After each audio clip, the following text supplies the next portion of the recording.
الحمد لله نحمده ونستعينه ونستغفره ونؤمن به ونتوكل عليه ونعوذ بالله من شرور أنفسنا ومن سيئات أعمالنا من يهده الله فلا مضل له ومن يضلله فلا هادي له ونشهد أن لا إله إلا الله وحده لا شريك له ونشهد أن سيدنا ومولانا محمدا عبده ورسوله صلى الله عليه وسلم. اعوذ باللہ من الشیطان الرجیم بسم اللہ الرحمن الرحیم ومن احسن قولا ممن دعا الى اللہ وعمل صالحا وقال اننی من المسلمین صدق اللہ العظیم. عزیز طلبہ کرام، 2 ماہ کی مسلسل غیر حاضری کے بعد آپ سے ملاقات ہے، اور یہ میرے لیے بڑی اعزاز اور فخر کی بات ہے کہ مجھے اللہ تعالیٰ نے توفیق عطا فرمائی کہ میں آپ سے کارگزاری کے احوال اور کچھ کام کی باتیں اور نصیحتوں سے متعلق عرض کر سکوں. الحمدللہ اللہ تعالیٰ نے ایمان اور اسلام کی ایک نعمت سے ہمیں نوازا ہوا ہے. بہت بڑی اللہ پاک کی نعمت ہے. جب ہم باہر ممالک میں، خصوصاً مغربی ممالک میں ہوتے ہیں، تو اس نعمت کا احساس بار بار ہوتا ہے کہ اللہ کی بہت بڑی نعمت ایمان کی اور اسلام کی. کیونکہ آپ صلی اللہ علیہ وسلم جب مبعوث ہوئے تو جاہلیت اپنی عروج پر تھی، ظلمت اور تاریکی اپنی عروج پر تھی، اور اللہ تعالیٰ نے ہر انسان کی فطرت میں یہ بات رکھی ہے کہ وہ اپنے رب کو پہچانے اور ایک اللہ کی طرف رجوع کرے. اس کی فطرت اس کا تقاضا کرتی ہے. تو انسانیت جب حضور صلی اللہ علیہ وسلم کے علم سے یا آپ صلی اللہ علیہ وسلم کے نور نبوت سے مستفید نہیں تھی، یا جنہوں نے استفادہ نہیں کیا، وہ 2 طرح کے لوگ ہیں. ایک وہ ہیں جنہوں نے اللہ کے علاوہ کئی اللہ تعالیٰ کی بنی ہوئی مخلوقات کو اپنا خدا بنایا ہے. پتھروں کی عبادت کرتے ہیں، درختوں کی عبادت کرتے ہیں، اور بلکہ درختوں اور پتھروں کی اور خدا کی بنی ہوئی مخلوق کو خدا بنا کر اس کی عبادت کو باعث افتخار سمجھتے ہیں. جیسا کہ جب غزوہ احد میں ہزیمت ہو گئی بعض وجوہ سے، تو ابو سفیان جو کہ اس وقت مسلمان نہیں ہوئے تھے، انہوں نے آپ صلی اللہ علیہ وسلم اور آپ کے اصحاب کو پکار کے کہا، لنا عزا ولا عزا لکم، ہمارا بت، ہمارا خدا عزا ہے اور تمہارا عزا نہیں ہے. یعنی وہ ہماری مدد کرتا ہے، تمہاری کوئی مدد نہیں کرتا. تو عزا وہ بت ہے جس کو انہوں نے اپنے ہاتھوں سے بنایا، لیکن اس کی عبادت پر افتخار تھا. تو آپ صلی اللہ علیہ وسلم نے فرمایا کہ اس کو جواب دو، اللہ مولانا ولا مولا لکم، اللہ ہی ہمارے مولا ہے اور تمہارے مولا رب نہیں ہے. یا انسانیت نے اللہ تعالیٰ کے وجود کا ہی انکار کر دیا کہ خدا ہے ہی نہیں، سارا نظام خود بخود سے چلتا ہے، ساری چیزیں خود بخود سے ہوا کرتی ہیں. خلیفہ ہارون رشید نے امام مالک رحمہ اللہ سے ایک دفعہ اپنی مجلس میں سوال کیا کہ اللہ تعالیٰ کے وجود پر کیا دلیل ہے؟ تو امام نے جواب دیا، اختلاف الالسنۃ وتباین الاصوات وتنوع اللہجات تدل علی وجود اللہ تبارک و تعالی. زبانوں کا مختلف ہونا، مختلف لوگوں کا زبانیں بولنا، اور پھر ایک زبان بولنے والے کی آواز کا مختلف ہونا، پھر آواز کے ساتھ لہجوں کا مختلف ہونا، اس بات پر دلالت کرتا ہے کہ کوئی ایک رب ہے جو ساری کائنات کا مالک ہے۔ تو انسانیت بڑی ظلمت اور تاریکی میں گری۔ حضور صلی اللہ علیہ وسلم کی علوم سے یا نور نبوت سے یا علم سماوی سے جو لوگ استفادہ نہیں کریں گے وہ انسان گمراہی میں ہوں گے، بہت بڑی گمراہی میں۔ انسان اپنی علوم کے ذریعے سے، تحقیقات کے ذریعے سے یہ تو معلوم کر سکتا ہے کہ یہ کائنات کس طرح چل رہی ہے، لیکن اس کا بنانے والا کون ہے، اس کا انجام کیا ہوگا، مقصد تخلیق کیا ہے، ہم کیوں پیدا کیے گئے، انسان اپنی علوم سے نہیں جان سکتا، انسان اپنی عقل سے بھی نہیں جان سکتا۔ اور اس بات کو اگر انسان نہ جانے کہ میرا پیدا کرنے والا کون، میرا مقصد تخلیق کیا ہے، پھر یہ انسان اللہ کی نگاہ میں کوئی قیمت نہیں رکھتا، چاہے اس کے کتنے اچھے اخلاق، اچھی صورتیں کیوں نہ ہوں، وہ آدمی خدا کی نگاہ میں بے قیمت ہوتا ہے، اس کے کسی عمل کے اللہ کے ہاں کوئی قیمت نہیں ہوتی۔ قل هل ننبئکم بالاخسرین اعمالا، کیا ہم آپ کو بتائیں اعمال کے اعتبار سے سب سے زیادہ خسارے میں کون ہے، کس کے اعمال اکارت گئے ہیں، کون سے وہ لوگ ہیں جن کے عملوں کی خدا کے ہاں کوئی قیمت نہیں ہے۔ الذین ضل سعیہم فی الحیات الدنیا، جن کی کوششیں دنیا کی زندگی میں ضائع ہو گئی، بھٹکتی رہی، دنیا کے حصول کے طالب بنے رہے، جو بنانے والا ہے اس کو کبھی نہیں جانا، جس نے یہ جان اور نفس اور روح دی اس کو کبھی نہیں جانا، جو اس کے شاہ رخ سے بھی زیادہ قریب تھا وَنَحْنُ أَقْرَبُ إِلَيْهِ اس کو بھی نہیں جانا، جس کی رحمتیں عطائیں ہر وقت تھیں، کیونکہ ان کی شان یہ ہے کہ بسم اللہ الرحمن الرحیم، رحمان اور رحیم، دنیا کے اندر خدا رحمان ہے، کافروں کو بھی دیتے ہیں، مسلمانوں کو بھی عطا کرتے ہیں، اور آخرت میں ان کی رحمت خاص ہوگی۔ ان کی عطائیں سب پر ہیں، سب کو برابر عطا فرماتے ہیں، نواز رہے ہیں، مخلوقات سے محبت کرتے ہیں، لیکن اس کو نہیں جانا تو فرمایا فَلَا نُقِيمُ لَهُمْ يَوْمَ الْقِيَامَةِ وَزْنًا، ہم ان کے اعمال کو بے قیمت رکھیں گے کل قیامت کے دن۔ اس لیے ہمارے نبی صلی اللہ علیہ وسلم کی نبوت کے اعجاز میں سے یہ ہے کہ انسانوں نے اپنے رب کو جانا اور صحیح جانا، صحیح معرفت رکھی۔ اس سے پہلے انسان بڑی ظلمت میں تھے، بڑی تاریکی میں تھے۔ نبی صلی اللہ علیہ وسلم کی تشریف آوری کے بعد وہ ظلمت قرن المنورہ میں تبدیل ہو گئی، وہ روشن بن گئی آپ صلی اللہ علیہ وسلم کی دنیا میں تشریف لانے کے بعد۔ اور نبی صلی اللہ علیہ وسلم کے نبوت کے اعجاز میں سے ہے کہ انسان نے یہ بھی جانا کہ اس کے رب کے درمیان تعلق کیسے ہوتا ہے، جو پیدا کرنے والا اللہ ہے اس سے تعلق کیسے بنتا ہے۔ اس کے لیے ہمیں عبادات کا راستہ دیا گیا، نماز ایسی عبادت جس سے اللہ سے تعلق بنتا ہے، ایسی عبادت جو انسان کے اخلاق کو بھی سنوارتی ہے، اور ایسی عبادت جس کے ذریعے سے انسان اللہ تعالیٰ کے خزانوں سے مستفید ہوتا ہے۔ اور حضور صلی اللہ علیہ وسلم کے نبوت کے اعجاز میں سے ہے کہ اللہ تعالیٰ نے ہمیں اپنی ذات سے لینے کے لیے دعائیں عطا فرمائی،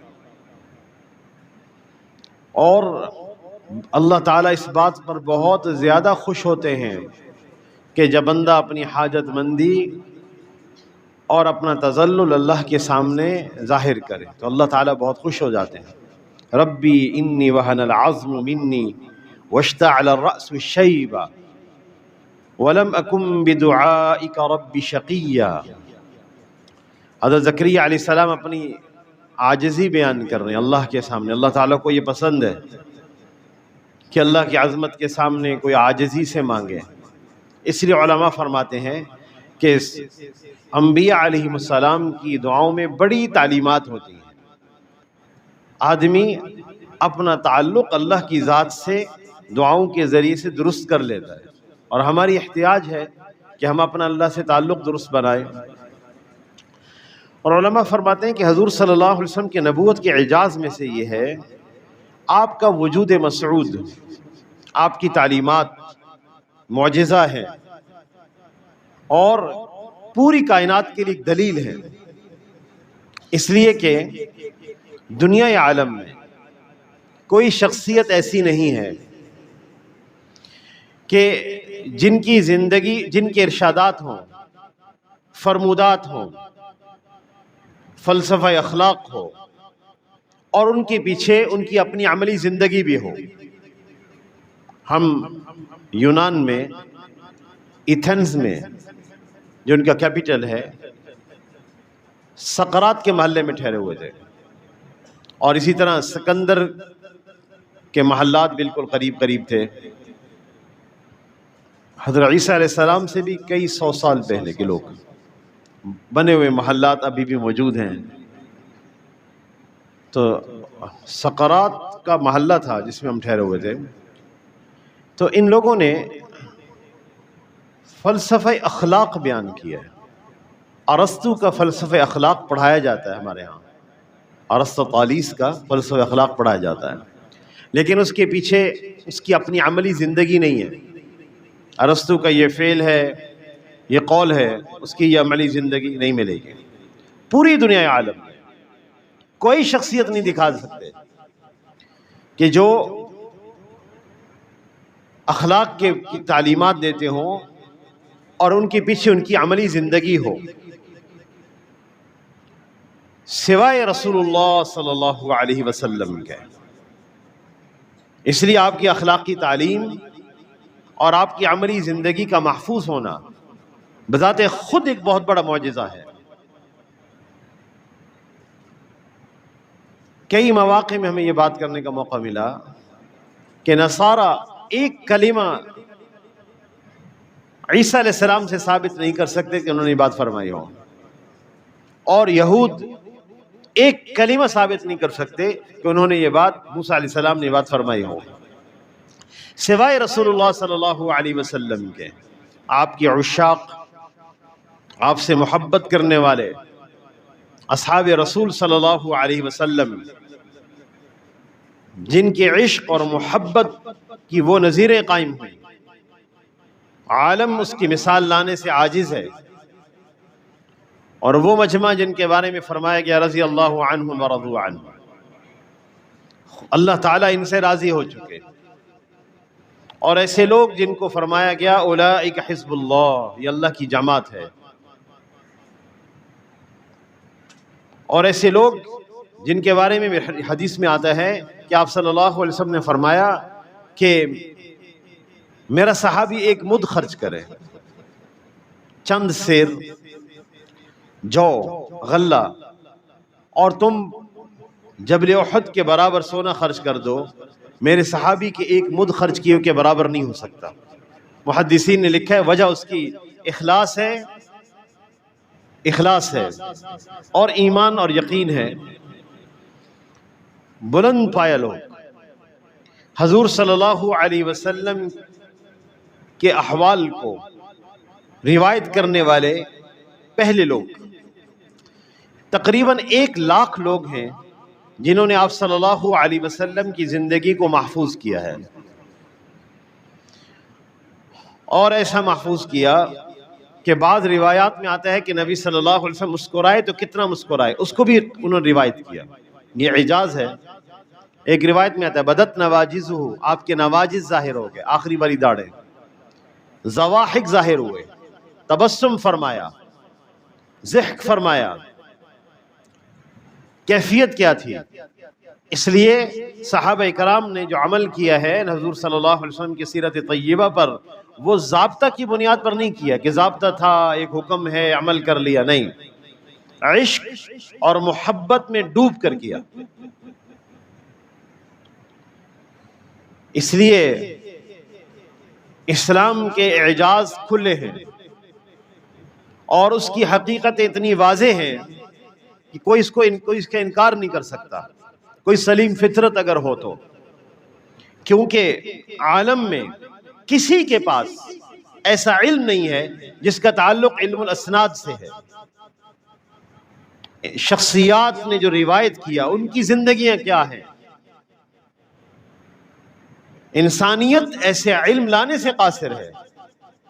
اس لیے اللہ تعالیٰ نے فرمایا لِيَهْلِكَ مَنْ هَلَكَ عَنْ بَيِّنَةٍ وَيَحْيَىٰ مَنْ حَيَّ عَنْ بَيِّنَةٍ، جو ہلاک ہو وہ دلیل دے کے مرے گا، مرنے والا دلیل دیکھ کے جائے گا، اور جینے والے بھی دلیل دیکھ کر زندہ رہیں گے۔ اسلام کی حقانیت اتنی واضح ہے۔ تو جب اللہ تعالیٰ نے ہمیں ایسا مذہب عطا کیا، محاسن اسلام، خوبیوں سے بھرا ہوا،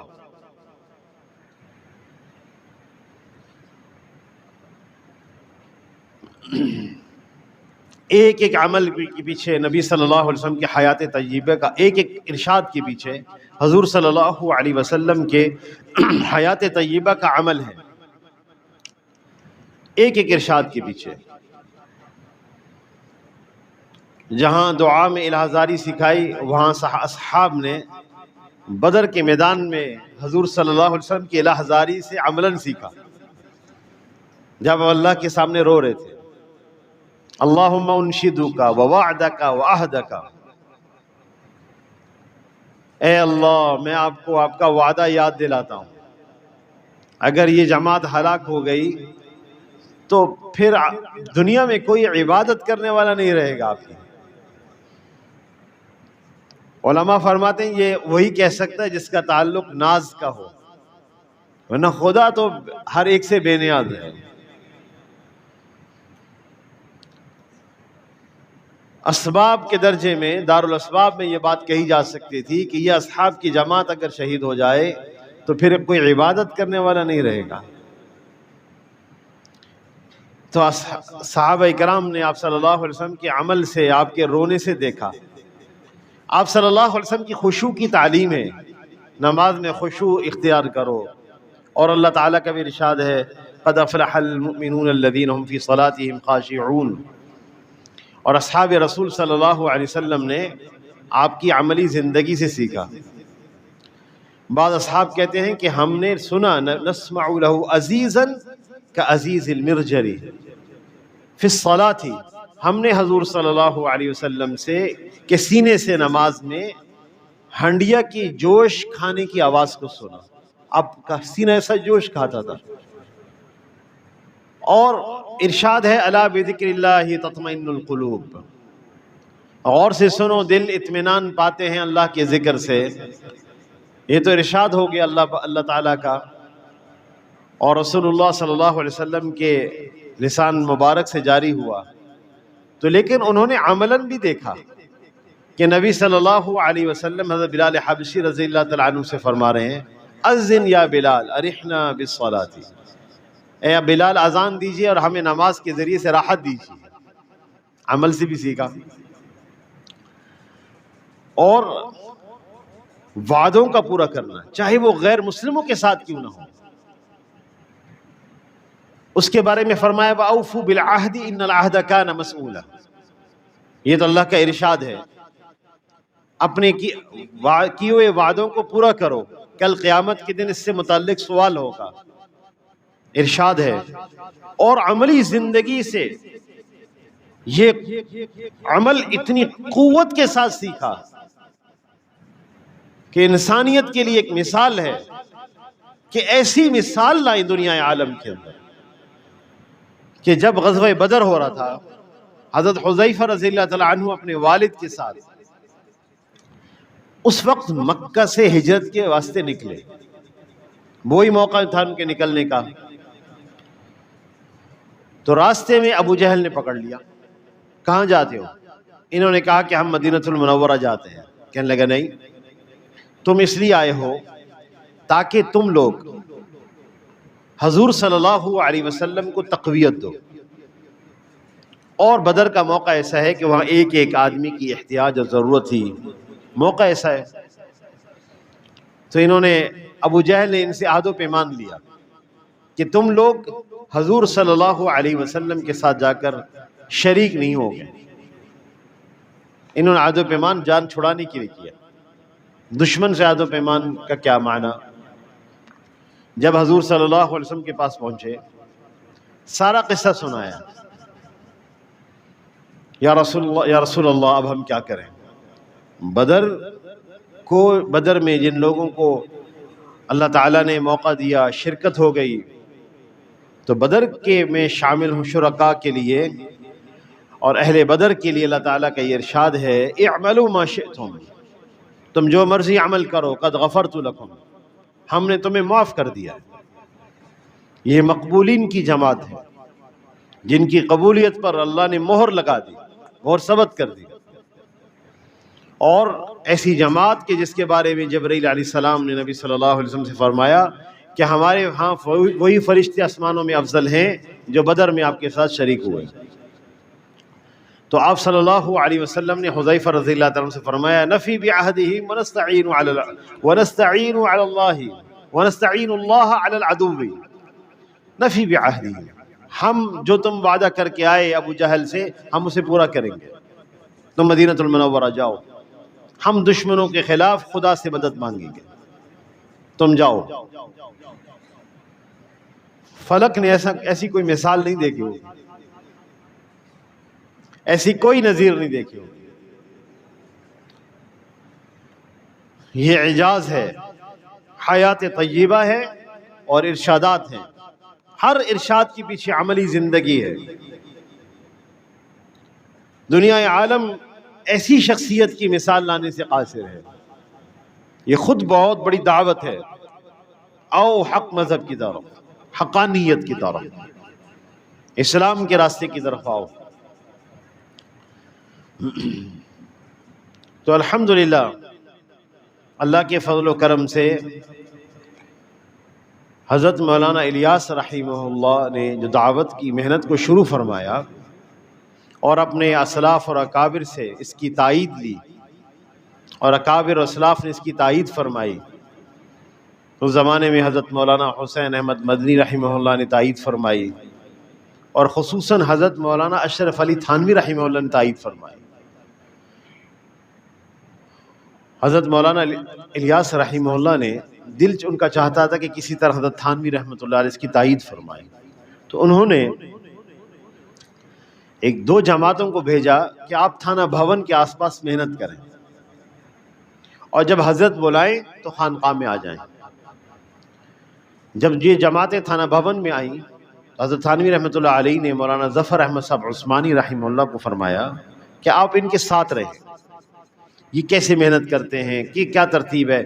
چونکہ حضرت تھانوی رحمۃ اللہ علیہ کو ایک تشویش تھی کہ دعوت اور تبلیغ کا کام میں نزاکت بہت زیادہ ہے، کہ اگر علماء بھی کریں تو ان میں سے بہت سارے لوگ فتنے سے محفوظ نہیں رہتے، کم ہی لوگ بچ پاتے ہیں. تو جائے کہ ایک عام آدمی، ناواقف آدمی دعوت کا کام کرے گا تو وہ کیسے فتنے سے محفوظ رہے گا. اس تشویش میں مبتلا تھے. تو اس لیے مولانا ظفر احمد صاحب عثمانی رحمہ اللہ کو ساتھ رکھا. مولانا نے آ کر بتایا، حضرت وہ تو صرف 6 نمبروں کی دعوت دیتے ہیں، ان کے 6 صفات ہیں، اور انہی کی طرف بات کرتے ہیں. کلمہ کی بات، نماز کی بات، علم و ذکر کی بات، اکرام مسلم کی بات، تصحیح نیت کی بات اور دعوت تبلیغ کی بات. اس کے علاوہ کوئی بات نہیں کرتے. ان کے بڑوں نے جو ان کے لیے طے کیے اسی میں رہتے ہیں. تو حضرت تھانوی رحمۃ اللہ علیہ کو شرح صدر ہو گیا. مولانا الیاس رحمہ اللہ کو پتہ چلا کہ حضرت نے جماعتوں کو تھانہ بھون بلایا ہے، تو مولانا خود بھی تشریف لے آئے، اور تشریف لا کر کہنا چاہا تو فرمائے نہیں آپ بس رہنے دیں. الحمدللہ ہمیں شرح صدر ہو گیا، اور فرمایا کہ اس موقع پر یا کسی اور موقع پر کہ الیاس نے یاس کو آس سے بدل دیا، یاس کو آس سے بدل دیا، نہ امیدی سے امیدی ہوگی، امید ہو گئی. یقین کریں یہ جملہ بڑا عجیب ہے. دنیا عالم کے اندر ظلمت اور تاریکی ہے، اور ایک زمانے تک امت محمدیہ صلی اللہ علیہ وسلم اجتماعی طور پر یا ان میں بعض شخصیات مسلسل ایک بڑے درجے میں دعوت کی محنت کرتے رہے، لیکن یہ فریضہ بہت کم لوگوں میں باقی رہ گیا بعد میں، جو اس کا اہتمام کرتے رہے، اور اکثر لوگوں نے اس وظیفہ کو چھوڑ دیا، جس وجہ سے امت میں زوال بھی آیا، سقوط بھی ہوا، اور بنے بنائے نقش حالات بگڑ گئے۔ ہم یونان میں تھے جب، ایتھنز میں، تو یہاں خلافت عثمانیہ کی حکومت رہی ہے یونان میں، 300-400 برس ایک بڑی حکومت ہوتی ہے، مساجد ہی مساجد تھی۔ جب انہوں نے بنو عثمان کو شکست دی اور خلافت عثمانیہ کا سقوط ہو گیا، تو پھر یونانی لوگ دوبارہ غالب ہو گئے، ساری مساجد گرائی، صرف ایک مسجد باقی رکھی ہے جو کیپٹل میں ہے ایتھنز میں، اور اس کو سیل کیا ہوا ہے، ایک مسجد باقی، ساری مساجد گرا دی۔ نفرت تھی ان کو، لہذا ایک ذمہ داری ہے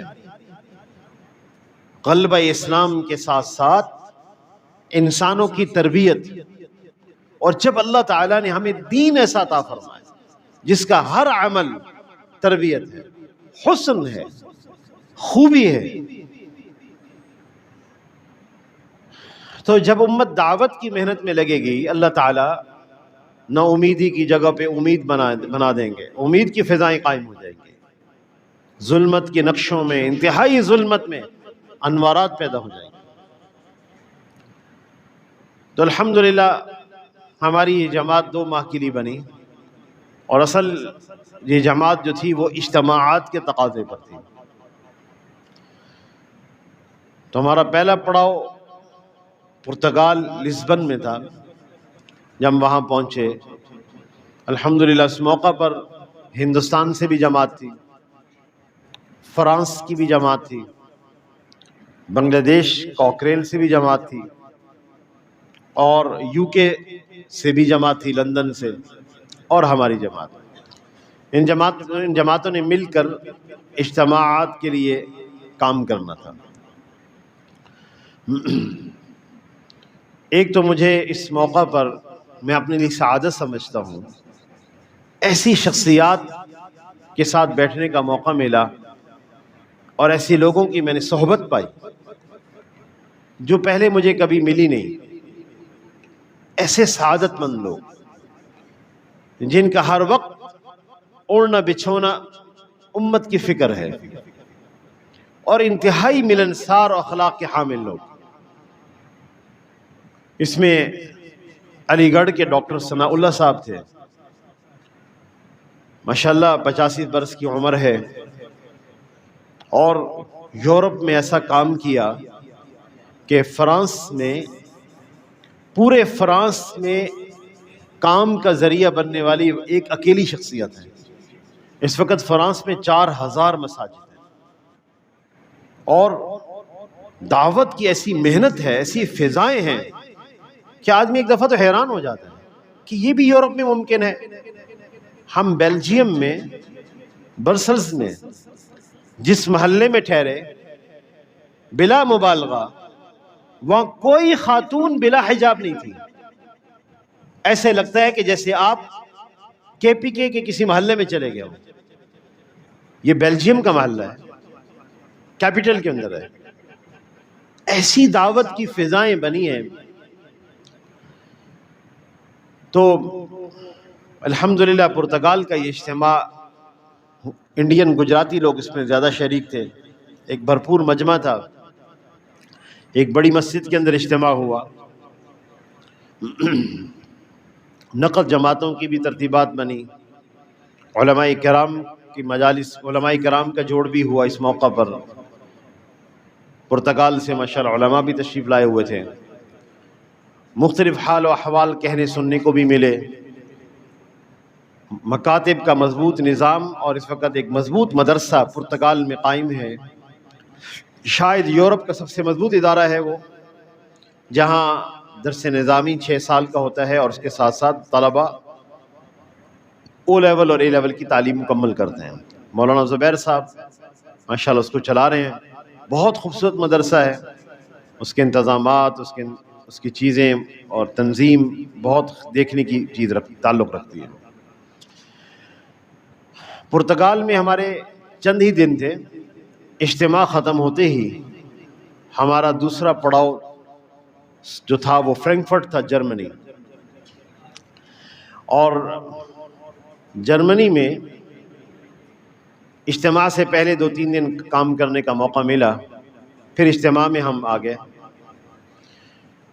تو میرے لیے جو حیرت کی بات یہ تھی کہ جو لوگ ہمارا ترجمہ کرتے تھے اجتماعات کے بیانات میں وہ جرمن تھے، یعنی نیٹو لوگ، لوکل لوگ جرمن، جو مسلمان ہوئے، مسلمان ہونے کے بعد پاکستان آئے اور عالم بنے۔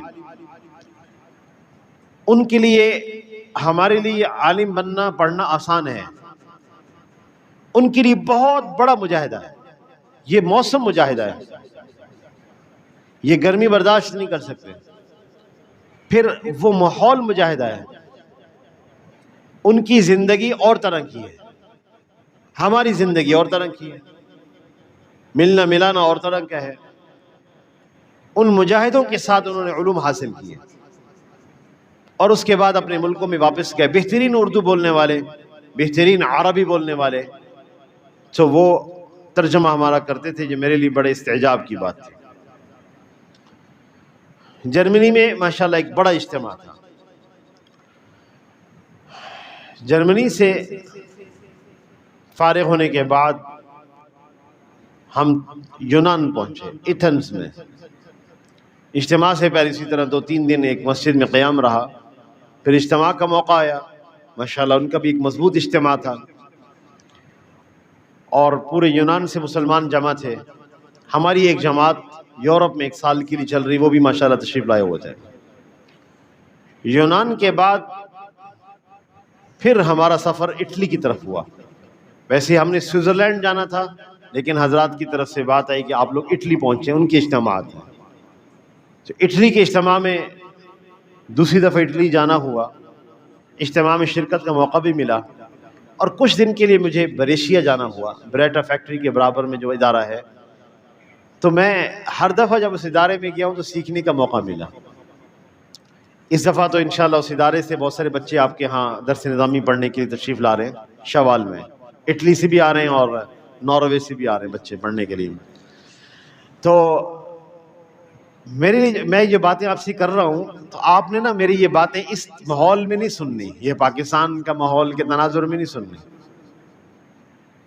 میں آپ سے اس ماحول کی باتیں کر رہا ہوں جہاں انسان کو ایمان کی سلامتی کے ساتھ رہنا بہت مسئلہ ہے، اس کے لیے بقائے ایمان کے ساتھ رہنا مسئلہ ہے، بلکہ ثقافت الغربیہ میں اس پر اتنی ظلمتیں ہیں، تاریکیاں ہیں، اور اس پر اتنی ظلمتوں کی دبیس تہیں ہیں کہ ہم جان نہیں سکتے، کہ ہم سوچتے ہیں کیسے اللہ ہدایت دے، کس طرح ہو سکتا ہے۔ لیکن خدا کی شان یہ ہے وَلَوْ شَاءَ رَبُّكَ لَآمَنَ مَنْ فِي الْأَرْضِ جَمِيعًا، خدا کی شان یہ ہے کہ وہ سب کو ہدایت دے سکتے ہیں۔ ہمارا جب بھی کسی قوم کے ساتھ پالا پڑا، وہ ہمارے دعوت سے متاثر ہوئے بغیر نہیں رہ سکے، ان میں تاتار بھی ہیں، انہوں نے اینٹ سے اینٹ بجا دی تھی اسلامی سلطنت کی، اور بقول حضرت مولانا حضرت علامہ ابن نصیر جزری رحمہ اللہ کے کہ انہوں نے اسلام کو مٹا کے رکھ دیا، اور وہ فرماتے ہیں، ان کے الفاظ ہیں، اسلام کو موت آ گئی۔ اس کے باوجود آپ اپنے اندر ایسی شان رکھتے ہیں کہ وہی تاتار غالب آنے والے سب کے سب اسلام میں داخل ہو گئے۔ علامہ ابن نصیر الجزری رحمہ اللہ نے لکھا کہ ایک دن میں 4 لاکھ تتاری اسلام میں داخل ہوئے. وہ تتاری وحشی تھے، اس کے مقابلے میں تابناک ثقافت تھی اسلام کی. لیکن آج جس ثقافت سے ہمیں واسطہ پڑا ہے وہ اپنی صنعتی اور مادی قوت سے دنیا کے اندر ایک طاقت رکھتے ہیں اور ان کے سامنے کوئی مقابلے میں موجود نہیں. ان کا برملا یہ کہنا ہے کہ من اشد منا قوہ، ہم سے زیادہ کون قوت والا ہے. ملکوں کے فیصلے ہمارے ہاتھ میں، جس کو چاہے عملیہ میٹ کریں، جس کو چاہے ہم عزت دیں. آج ہم اس ثقافت سے ہمارا واسطہ ہے، اور اس طرح واسطہ ہے کہ اسلام محکومیت کی شان کے ساتھ ہے، حاکمیت کی شان کے ساتھ نہیں. اور اس کا مسلم اپنی زندگی سے وہ دعوت دینے سے قاصر ہے، پیش نہیں کر سکتا، مغلوب ہے. اس کو ملک کے اندر پولیٹیکل مسائل ہیں، اس کا ملک سٹیبل نہیں ہے، اس کے پاس کوئی مادی طاقت نہیں ہے، کوئی کسی قسم کی صنعتی طاقت نہیں ہے. وہ مسائل سے دوچار ہے، وہ اپنی دنیا کمانے کی فکر میں ہے، وہ اپنے پیٹ بھرنے کی فکر میں ہے. وہ مسلمان اس جذبے سے اس ثقافت کا مقابلہ نہیں کر سکتا. محض نعروں سے مقابلہ نہیں ہو پائے گا. لہذا وہ ثقافت ہر اعتبار سے غالب ہے، وہ ہماری تعلیم میں غالب ہے، وہ اپنے پوری تابناکی سے پوری دنیا پر راج کر رہی ہے. ہمارا واسطہ تتاریوں سے نہیں پڑا.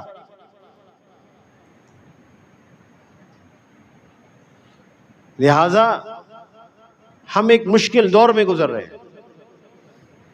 ہمارا نوجوان فکری ارتداد کی طرف جاتا ہے، ہمارے ملک میں رہتے ہوئے نظریاتی ارتداد کی طرف جاتا ہے. کتنی ضرورت ہے آج مجھے آگے بڑھ کر اپنے نوجوان کو سنبھالنے کی بھی، اور امت کو اس گرداب سے نکالنے کی کہ اگر مادی طاقت نہ ہو، محض ایمانی قوت بھی ہو تو خدا غالب کر دیں گے. جیسا کہ کتنے مواقع ایسے آئے، مادی قوتوں کا ایمانی جذبوں سے ٹکراؤ ہے، چاہے فرعون اور موسیٰ علیہ السلام ہو یا اصحاب رسول صلی اللہ علیہ وسلم بدر میں ہو. کتب اللہ لاغلبن انا ورسلی ان اللہ قوی عزیز. اللہ نے بات لکھ دی ہے کہ میں ایمان والوں کو غالب رکھوں گا. انا لننصر رسلنا والذین آمنوا فی الحیات الدنیا. ہم اپنے رسولوں کی مدد کرتے ہیں اور ایمان والوں کی مدد کرتے ہیں، لیکن ایمان والے ایمانی جذبوں سے اٹھے تو صحیح، ان مادی تاثر سے باہر تو آئیں. اللہ ہی سب کچھ ہے، وہ قادر ہے، مقتدر ہے. اس اللہ کو ساتھ لے کر ساری انسانیت کو اللہ کی طرف بلانا. حضرت ندوی رحمۃ اللہ علیہ فرماتے ہیں اگر امت پوری اس پر نہیں کھڑی ہوگی یہ ظلمتیں چھٹنے والی نہیں ہیں، نہیں چھٹنے والی. اللہ ہی ان کو دور کر سکتے ہیں، ہمارے اختیار میں نہیں ہے. ہمارا واسطہ اسی ثقافت سے ہے. 500 سال سے جس کے اوپر ظلمت کی دبیس چڑھ رہی ہو، کہاں سے کہاں انسانیت پہنچ گئی. ناروے میں ہمیں علماء پریشان ملے، کہنے لگے گورنمنٹ کی طرف سے پیغام آنے والا ہے کہ اگر مرد نکاح کے لیے مسجد میں آئیں تو مسجد میں تم نکاح پڑھاؤ گے، نہیں تو اخراج ہے. دو عورتیں نکاح کرنے کے لیے مسجد میں آئیں تو نکاح پڑھاؤ گے تم لوگ. مسلمان مسائل میں ہیں. اور مجھے تعجب ہوا کہ ناروے میں بلکہ پورے یورپ میں اب چونکہ قانون بن گیا، پوری سلطنت اپنی پوری طاقت سے خرچ کر رہی ہے کہ یہ بات دلوں میں بیٹھ جائے کہ مرد مرد کے نکاح میں کوئی عیب کی بات نہیں ہے، پوری سلطنت اپنے وسائل خرچ کر رہی ہے۔ ایک 1 کلاس سے 10 کلاس کا نصاب دیکھنے کا موقع ملا۔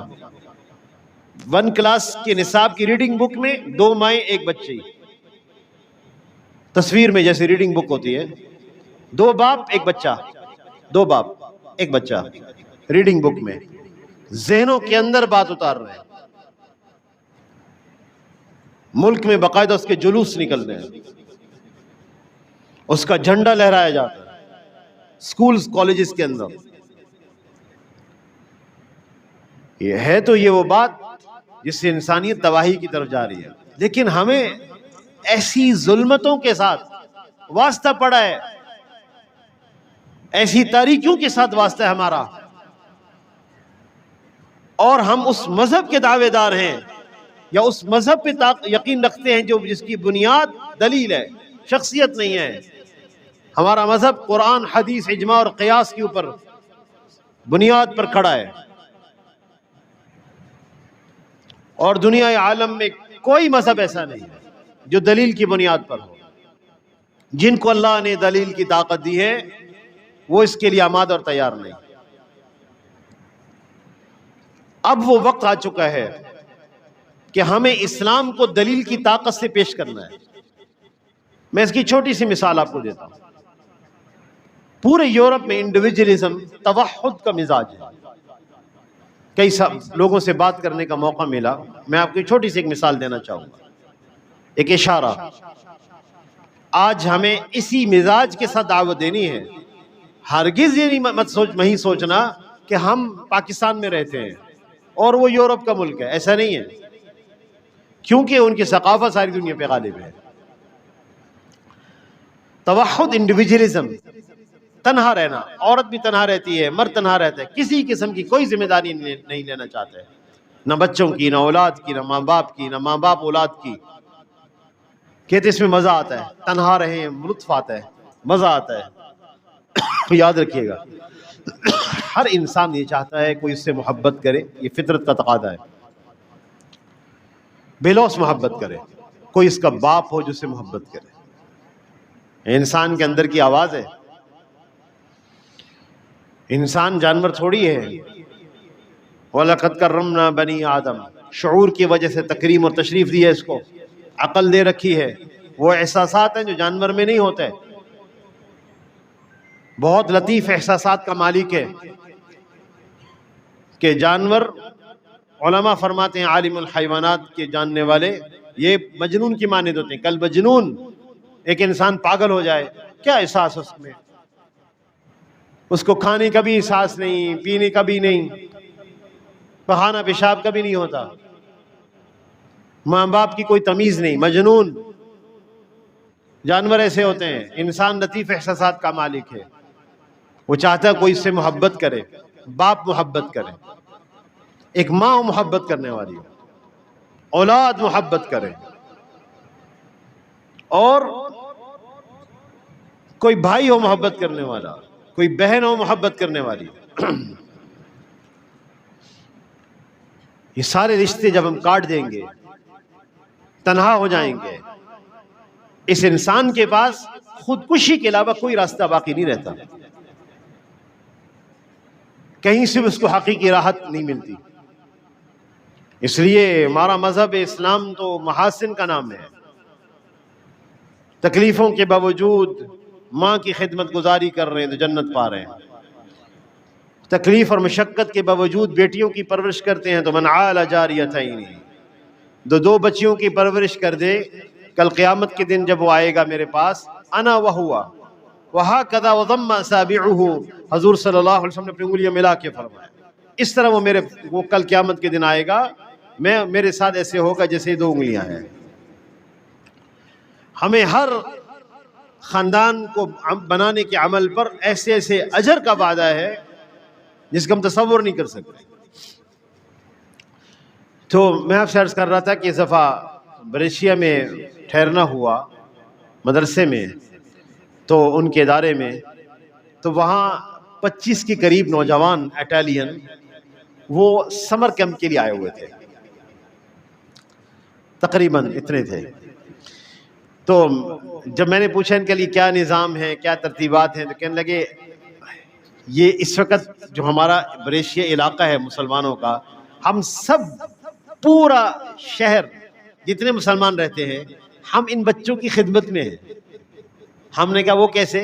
کہنے لگے کہ ہم نے سوچا کہ یہ بچے جو 2 گھنٹے کے لیے ہمارے پاس دین سیکھنے کے لیے آ رہے ہیں تو دوپہر کا کھانا ہم کھلائیں گے، اس کے لیے کک رکھنا تھا، ایک شیف رکھنا تھا۔ تو ہم نے کہا کیوں کک رکھیں، ایسا کیوں نہ کریں 25 گھر جو ہیں وہ ایک ایک کھانا اپنے ذمے لے لیں اور بچوں کو کھانا کھلائیں دوپہر کا، تاکہ ایک ریلیشن بنے دین سیکھنے والے طلباء کے ساتھ۔ کہنے کہ صبح صبح ہر جو ہے گھر سے ایک فرد آ جاتے ہیں، بچوں سے پوچھتے ہیں آج کیا پسند کریں گے آپ، کہ ہم فلاں کھانا پسند کریں گے، تو وہ کھانا ان کے گھر سے بن کے آتا ہے۔ سمر کیمپ پڑھنے والے، ان کے بچے اور پورا شہر ان کے اعزاز میں اور ان کے استقبال میں تھا۔ دین پڑھنے والوں کا اعزاز اور استقبال تو بہت بڑی خیر کی بات ہے۔ یہ وہ بنیادیں ہوتی ہیں جس سے معلوم ہوتا ہے کہ یہ لوگ بہت آگے چلے جائیں گے، بہت آگے سفر کر کے پہنچ جائیں گے۔ تو اٹلی میں مختلف اجتماعات میں موقع ملا، ماشاءاللہ مضبوط اجتماعات تھے۔ اٹلی کا کام بھی بہت مضبوط ہے یورپ کے اعتبار سے۔ اٹلی کے سفر کے بعد پھر ہم بیلجیم پہنچے۔ یہ 4 ممالک کے اجتماعات تھے اور اس کے بعد ہم بیلجیم پہنچے، اور پھر یہاں سے ہمارا جہازوں کا سلسلہ منقطع ہوا، وگرنہ ہم ہر 2-4 دن کے بعد پھر لاؤنج میں اور پھر جہاز میں، پھر لاؤنج میں اور پھر جہاز میں۔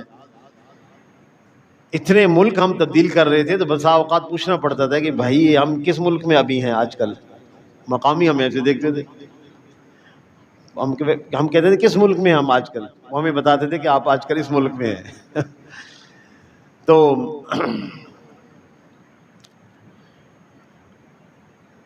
برسلس سے اللہ جزائے خیر دے 2 عرب ساتھی تھے بیلجیم کے، مرکز سے ہمارے ساتھ ہو گئے، ان کی گاڑی تھی۔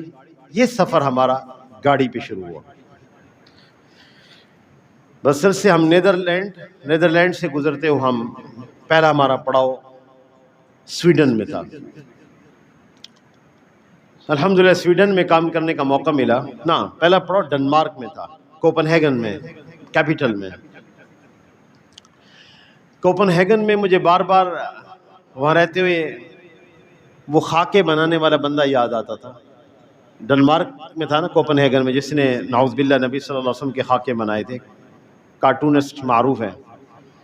اسے کسی نے پوچھا کہ یہ مسلمان کیوں بھڑک جاتے ہیں خاکے بنانے پر؟ تو کہنے لگے اصل میں یہ یہاں سے نہیں سوچتے، ہم جب فیصلے کرتے ہیں تو مذہب کو درمیان سے نکال کر فیصلے کرتے ہیں، اللہ اس کے رسول کو نکال کر، لہٰذا ہم ترقی پا گئے۔ اور جب مسلمان مشورہ کرتے ہیں، فیصلے کرنے لگتے ہیں، تو بیچ میں خدا اور رسول کی بات لے آتے ہیں، لہٰذا ترقی نہیں کر سکتے اور جذباتی ہوتے ہیں۔ یہ بات اس کی غلط ہے۔ اس کے مذہب میں کوئی تعلیمات نہیں ہے، عیسیٰ علیہ السلام کے مذہب میں کوئی تعلیمات نہیں۔ عیسیٰ علیہ السلام پر ابھی کوئی فلم بنی، ایک لمبی فلم، تو جس پر ان کے محققین نے کہا کہ عیسیٰ علیہ السلام کے بارے میں جو ہمارے پاس انسائکلوپیڈیا کے اندر واقعات ہیں 3-4 سے زیادہ نہیں ہیں، تو اتنی بڑی فلم کیسے بن گئی؟ کہاں سے اس کا ثبوت ہے؟ اور نہ ان کے مذہب میں اس کی تعلیم ہے نہ ثبوت ہے، تو ان کا مذہب ان کی رہنمائی نہیں کرتا۔ ہمارا مذہب ہمیں ہر معاملے میں رہنمائی کرتا ہے۔ قد علمکم نبیکم حتی القراءۃ، کہ تمہارے نبی تو تمہیں ہر چیز سکھاتے ہیں، یہاں تک کہ قراء کہتے ہیں حیۃ الحدث کو، بیت الخلاء میں بیٹھنا کیسے ہے یہ بھی سکھاتے ہیں۔ یہودی نے بطور طنز اور استہزاء کے کہا تو سلمان الفارسی رضی اللہ تعالیٰ عنہ نے فرمایا اجل کیوں نہیں، ہاں ہمارا مذہب ہی ایسا ہے جس نے شعبہ زندگی کی کوئی بات نہیں چھوڑی۔ تمہارے پاس کچھ ہے نہیں، تم کہہ سکتے ہو کہ ہم کیوں لائیں عیسیٰ علیہ السلام کو بیچ میں اور چرچ کو؟ ہمارا مذہب محاسن پہ مبنی ہے، ہر شعبہ زندگی کی تعلیم ہے۔ کوپن ہیگن میں ہمارا 1.5 دن ٹھہرنا ہوا، 1-1.5 دن بس، زیادہ دیر قیام نہ رہا۔ ویسے ڈنمارک میں پہلے ہم ڈنمارک میں کوپن ہیگن سے پہلے ہم ایک جگہ ٹھہرے صومالی بھائیوں کی مسجد میں. اس دفعہ ہمیں صومالی بھائیوں سے ملنے کا موقع ملا. یہ جو اسکینڈینیویا ممالک ہیں جس میں ڈنمارک، سویڈن، فن لینڈ اور ناروے آتا ہے، یہاں صومالی بھائی بہت زیادہ ہیں، صومالیہ سے آئے ہوئے ہیں. ان کی مساجد میں ہم ٹھہرتے تھے.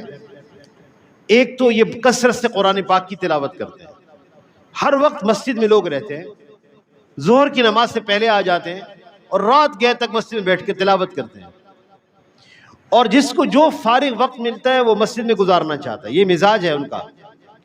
اور ان کے بچے اور بچیاں بہترین تلاوت کرنے والے ہیں. شیخ عبدالرشید صوفی دامت برکاتہ عالیہ صومالی ہیں، اس وقت وہ قطر میں ہے. ان کو اپنا مرشد سمجھتا ہے اور ان کی اتباع اور تقلید میں تلاوت کرتا ہے. بہترین تلاوت کرنے والے ائمہ. اکثر لوگ صومالیہ کے حافظ قرآن ہوتے ہیں، اور جس کو کچھ نہ آتا ہو وہ کم از کم 2 سپارے اس نے یاد کیے ہوتے ہیں، کم از کم. ہم جماعت میں جاتے ہیں 10 سورتیں، الم تر کیف فعل سے والناس تک، بس. تو صومالی بھائی سے تشکیل ہو جاتے، ناراض ہو جاتے ہیں، کہتے ہیں بھائی تم 10 سورتیں پڑھتے رہتے ہو. کم از کم ہر آدمی جو عامی ہے اس کو 2 پارے یاد ہوتا ہے، اور قرآن پاک سے شغف ہے ان کو. یہ میں نے پہلی دفعہ دیکھا صومالیوں میں. اور ایسے ہم صومال کے علاقے میں چلے جاتے تھے، انہی کے حجام، انہی کی دکانیں، انہی کے کھانے پینے کے نظام، مطاعم، سب کچھ انہی کے. ایسا لگتا تھا ہم صومالستان میں آ گئے. بہت بڑا، لاکھوں کی تعداد میں ان کا مجمع ہے. ڈنمارک میں پاکستانی بھائیوں کی مسجد میں بھی جانا ہوا، اور اپنے صومالی بھائیوں کی مسجد میں بھی جانا ہوا. 2 مسجد میں ہم ٹھہرے تھے. کوپن ہیگن میں پہنچتے ہم 1-1.5 دن کے بعد نکل گئے. سویڈن میں الحمدللہ اس کے بعد کام کرنے کا موقع ملا. اور چھوٹی سی ایک بات میں عرض کرتا چلوں، ہم سویڈن میں ایک سویڈش مسلم کے گھر ٹھہرے، نو مسلم، عبد الرحمن.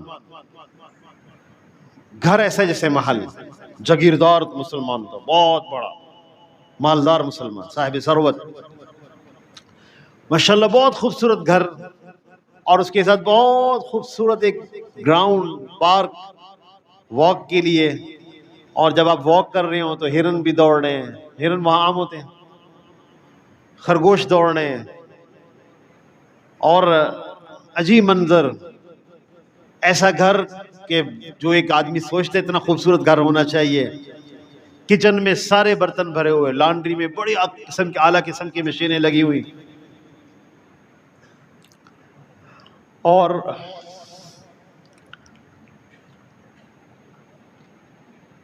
ان کے گھر میں وارڈ روم میں ان کے بچوں کے کپڑے سب لگے ہوئے.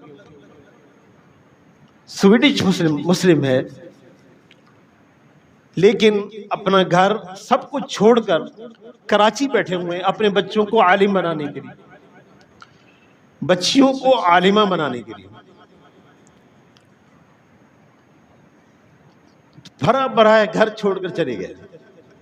کہنے لگے جب تک ان کے بچے بیت السلام میں پڑھ رہے ہیں، اور وہ پاکستانی نہیں ہے، وہ سویڈش ہیں. میں اس لیے بات کر رہا ہوں کہ میں ان کی ظلمتیں، تاریکیوں کو دیکھ کے آ رہا ہوں. اس ماحول سے آدمی اتنا دین پر استقامت رکھتا ہو، آپ اس کی مثالیں اپنے ملک سے بہت کم پیش کر سکیں گے، جو پوری ہجرت کر جائیں دین کے واسطے، ایک لمحہ کی دنیا مطمئن نظر نہ ہو. تو انہوں نے ہمیں اپنا گھر دیا ہوا تھا کہ آپ ہمارے گھر ٹھہرے، خود کراچی میں ہے. تو ان کے بچوں کی ڈرائنگ بک، ان کے بچوں کی پینٹنگز کی ہوئی دروازوں پہ لگی ہوئی. تو ہمارے ایک ساتھی تھے، کہنے لگے، الیاس بھائی میرے ساتھی تھے، کہتے تھے یا میرا دل جو ہے، میری یہ گھر میرے دل کو کھاتا ہے. پشاور کے تھے، کہتے مولانا یہ گھر میرے دل کو کھاتا ہے. کیسے چھوڑ کے چلے گئے؟ یہ موسم وہ برداشت نہیں کر سکتے. وہ ٹھنڈے ملک کے لوگ ہیں، ان کے درخت یہ موسم نہیں برداشت کر سکتے. 35 سیلسیس پہ 35 پر پہنچے درختوں کو آگ لگ جاتی، تحرق الاشجار، آگ لگ جاتی درختوں کو. 35 پر پہنچے تو درخت نہیں برداشت کر سکتے. کبھی کبھی ان ملکوں میں 30-32 سینٹی گریڈ ہوتا تھا پارا تو لوگ پاگل ہو جاتے تھے. اور ہمارے لیے ہم بڑے خوش تھے, بڑا اچھا موسم ہے. 42, 43, 47 میں یہاں گزارا کرنے میں لوگ جب ادھر جائیں گے تو وہ خوش ہوں گے. تو میرے لیے بڑی سیکھنے کی بات ہے, بڑی ہی سیکھنے کی بات ہے. سویڈن سے پھر ہم ایک بڑی شپ پر تقریباً 12 یا 18 گھنٹے کا سفر تھا, اور ہم وہاں سے ہیلسنکی یعنی فن لینڈ جانا ہوا. میرے لیے ایک بڑا خوبصورت سفر تھا یہ, اور وہ ایسا شپ جس میں محسوس بھی نہیں ہوتا کہ آدمی کسی ہوٹل میں ہے یا پانی کے جہاز میں ہے. کئی منزلیں اس کی تھیں, تو میں تو کوشش کرتا لفٹ سے اوپر چلے جائیں بالکل, پھر منظر سورج کے طلوع اور غروب ہونے کا دیکھیں. جزائر بالٹک مشہور ہیں, سمندر کے بیچ بیچ میں چلتا ہے شپ, کھاڑیوں کے بیچ میں جزائر, اور پھر ایک بڑے سمندر پہ داخل ہوتا ہے. ایک لمبا سفر تھا, تقریباً 18 گھنٹے. ہم فن لینڈ پہنچے ہیلسنکی میں. وہاں بھی الحمدللہ صومالی بھائیوں میں کام کرنے کا موقع ملا, اور اس بعض ایسے اسکول کے بچے ہمارا اکرام کرتے تھے, تو مجھے بڑا تعجب ہوتا تھا. ایک بچہ جو ہے وہ اپنی سائیکل پہ آ جاتا تھا, اپنے جیب خرچ سے ہمارے لیے بسکٹ لے کے آتا تھا. تو میں نے فوراً اپنے بیٹے سے بات کی کہ بیٹا جب بھی کوئی جماعت آئے اپنے خرچ سے ان کا اکرام کرنا ہے. تو وہ بچہ ہمارے لیے نا بسکٹ, ہم کہتے تھے بھی حلال بھی ہے کہ نہیں, تو حلال تلاش کر کے لاتا تھا ہمارے لیے حلال بسکٹ. اتنی برکت تھی کہ ہم ناروے بھی پہنچ گئے, کہاں پہنچ گئے, اس کی بسکٹ ختم نہیں ہوئے. یہاں ہم ایک UK کی جماعت اس کو دیکھ کر وہاں آئے. تو کئی چیزیں ایسی ہیں جس میں سیکھنے کا موقع ملتا ہے. ایک مسجد میں ہم ٹھہرے ہوئے تھے, وہاں پہ صومالی بھائی روزانہ جلالین پڑھتے تھے, اکثر تفسیر کی کتابیں پڑھ رہے ہوتے ہیں, بہت ماشاءاللہ محنت کر رہے ہوتے ہیں. اکثر میں سے بہت سارے لوگ علماء ہوتے ہیں. تو الحمدللہ فن لینڈ میں بھی صومالی بھائیوں کی اور بنگلہ دیشی حضرات کی مساجد میں ٹھہرنے کا موقع ملا. پھر اسی طرح شپ کے ذریعے واپسی ہوئی, اور ہم واپس دوبارہ سویڈن آئے. سویڈن سے ہم سیدھا ناروے کی طرف روانہ ہو گئے. ناروے یورپ کا وہ ملک ہے جو دنیا سے کٹا ہوا ہے اور دنیا کے آخری کونے میں ہے. اس کے بعد گرین لینڈ اور وہ ممالک, وہ جگہ شروع ہو جاتی ہیں جو برف پہ ہیں, ساری برف ہی برف ہے. تو ناروے میں ہم اوسلو میں ہی ٹھہرے. مفتی تقی عثمانی صاحب دامت برکاتہم العالیہ بھی تشریف لے گئے تھے. انہوں نے ناروے کے سفر میں لکھا آدھی رات کا سورج. وہاں سورج بعض جگہوں پہ غروب نہیں ہوتا, شمالاً جنوباً اس کی روشنی جاتی ہے, مشرق و مغرب کا تاثر وہاں نہیں ہوتا, بلکہ پورے نارویجن ایریا میں مغرب کے غروب ہونے کے بعد روشنی رہتی تھی, شفق رہتی تھی, شفق غائب نہیں ہوتی تھی فجر تک, آسمان روشن ہی ہے, سفید ہی ہے. تو وہاں پہ ہمارے احناف کے 3 طرح کے قول ہیں. ایک قول یہ بھی ہے کہ آپ مغرب اور عشاء, سورج جب طلوع ہو اور جب سورج غروب ہو تو اس وقت کو جمع کر لیں, اس کا درمیان کر لیں. آدھا حصہ عشاء ہے اور آدھا حصہ فجر ہے. تو بعض دفعہ ایسے مواقع بھی آئے کہ عشاء اور فجر کٹھی پڑھ کے سو جاتے تھے. عشاء پڑھیں اور فجر پڑھیں سو جائیں. تو بہت سارے اوقات ایسے رہتے ہیں جس میں اب مغرب کی نماز کا وقت ہوتا تھا کوئی 9:15 بجے, اور عصر ہم پڑھتے تھے 8 بجے جا کر. وہ رات تو رات ہو جاتی ہے, لوگ اپنے کاموں سے گھر جا چکے ہیں, ابھی ہم نے عصر پڑھنی ہے, ابھی مغرب پڑھنی ہے. تو وہاں تھوڑا سا مجاہدہ رہتا ہے کہ رات دیر تک آپ کو انتظار کرنا پڑتا ہے نمازوں کے لیے. تو وہاں ایک حضرات نے بات لی ہوئی تھی کہ مغرب سے 1.5 گھنٹہ بعد عشاء پڑھ لیتے تھے, وگرنہ 18 ڈگری پر عشاء کا وقت تو بہت دیر سے داخل ہوتا تھا. تو بہرحال ایسے مواقع بھی دیکھنے کو ملے. تو ناروے میں اوسلو میں ہم رہے. ہمارا ارادہ تھا کہ ہم وہاں جائیں, گرین لینڈ چلے جائیں بائی ایئر, غالباً 4 آورس کی فلائٹ تھی، 4 گھنٹے کی یا کم و بیش، اب یاد نہیں. اور پھر وہاں جو ہے ساری برف ہے، خاص قسم کا لباس دیتے ہیں، اور جو آپ کے ساتھ رہبر ہوتے ہیں ان کے ساتھ گن بھی لگی ہوتی ہے، کیونکہ وہاں سفید ریچھ ہے جو انتہائی خطرناک قسم کا جانور ہے. تو جو ساتھ گائیڈ ہوتے ہیں وہ ساتھ ہی اس کو فائر کر دیتے ہیں.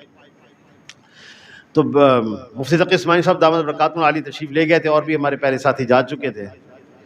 تو ہمارا تھا کہ ہم بھی جائیں، لیکن موقع ایسا بن گیا کہ اوسلو والوں نے مساجد کی ترتیب ایسی بنائی کہ ہمیں وہاں محنت کو سامنے مد نظر رکنا پڑا. ضرورت تھی اس بات کی. پاکستان کی جماعت بہت عرصے بعد گئی ہے.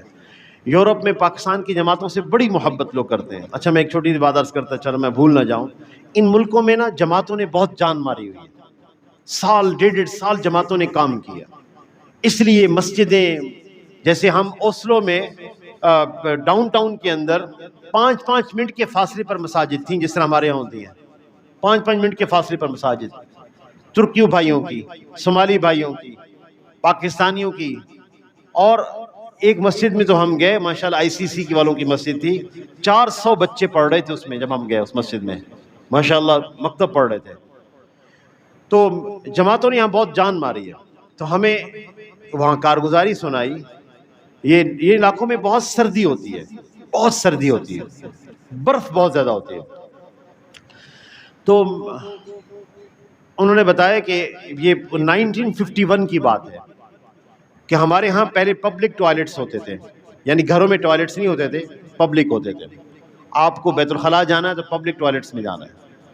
اور اس میں چونکہ گرمی ہیٹنگ کے نظام ہوتے ہیں، ہیٹنگ کے نظام نہ ہو تو آدمی مر جائے. سردی اتنی ہے، گورنمنٹ گرم پانی مہیا کرتی ہے اور ہیٹنگ بھی گورنمنٹ دیتی ہے. تو پبلک ٹوائلٹس کو گرم رکھتے ہیں. تو لوگ پبلک ٹوائلٹس یوز کرنے کے لیے بلڈنگوں سے اتر کے آتے ہیں تو وہ اس کو استعمال کرتے تھے. ابھی بھی ہم جب ڈنمارک میں ٹھہرے، کوپن ہیگن میں جس مسجد میں، اس کے برابر میں پبلک ٹوائلٹس تھے، اور اس کو لوگ یوز کرنے آتے تھے بلڈنگ سے نکل کر، اپنے گھروں سے نکل کر. تو کہ ایک عرب ساتھی نے بتایا کہ میں اپنے گھر سے نکل کر ٹوائلٹس میں گیا تو میں حیران ہو گیا. رات کے وقت 3-4 آدمی داڑھیوں والے، پگڑیوں والے ٹوائلٹس میں بیٹھے ہوئے. میں نے کہا آپ لوگ کون ہیں، کہاں سے آئے ہیں؟ کہنے لگے ہم پاکستان سے ہیں، پاکستان کی جماعت ہے ہماری، اللہ کے راستے میں نکلے ہیں. کوئی ہوٹل نہیں ملا رہنے کے لیے، اور کوئی جگہ نہیں تھی جس میں ہم بیٹھ سکیں. سردی شدید، جماعت کے پاس پیسے نہیں کہ ہوٹل میں قیام کر سکیں، اور مسجد کوئی ہے نہیں کہ جہاں ٹھہر سکیں، نہ کوئی مصلی ہے، کچھ بھی نہیں ہے. تو وہ ٹوائلٹ میں جا کے بیٹھ گئے. چلو رات گزار لیں، گرمی ہے، وہیں بسترے لگائے ہوئے تھے. تو میں نے ایک ساتھی کا نام پوچھا کہ آپ کا نام کیا ہے؟ تو اس نے کہا میرا نام بابو بشیر ہے، رحمہ اللہ، مولانا احسان الحق صاحب دامت برکاتہ عالیہ کے والد. 1951 میں ان جماعتوں نے سال 1.5 سال بڑی قربانیوں سے کام کیا، جس کی وجہ سے مساجد، مدارس اور ساری شکلیں بن گئی. یورپ میں کم قسمتی سے مدرسہ نہیں بن سکتا درس نظامی کا اب تک، سوائے پرتگال میں جہاں ایک شکل موجود ہے. مسائل ہیں مسلمانوں کے، یا تو ہمت نہیں کر پا رہے، وہاں مسائل ہیں، مسلسل مسائل سے مسلمان فیس کرتے ہیں، جس کی وجہ سے کوئی باقاعدہ درس نظامی کا ادارہ قائم نہیں ہو پا رہا. یورپ میں، UK میں مضبوط ادارے ہیں، یہاں نہیں ہے. خیر الحمدللہ ایک دن اوسلو کے سب ساتھیوں کو جوڑا، اور اللہ تعالیٰ نے ان کو بہت خوبصورت ملک دیا.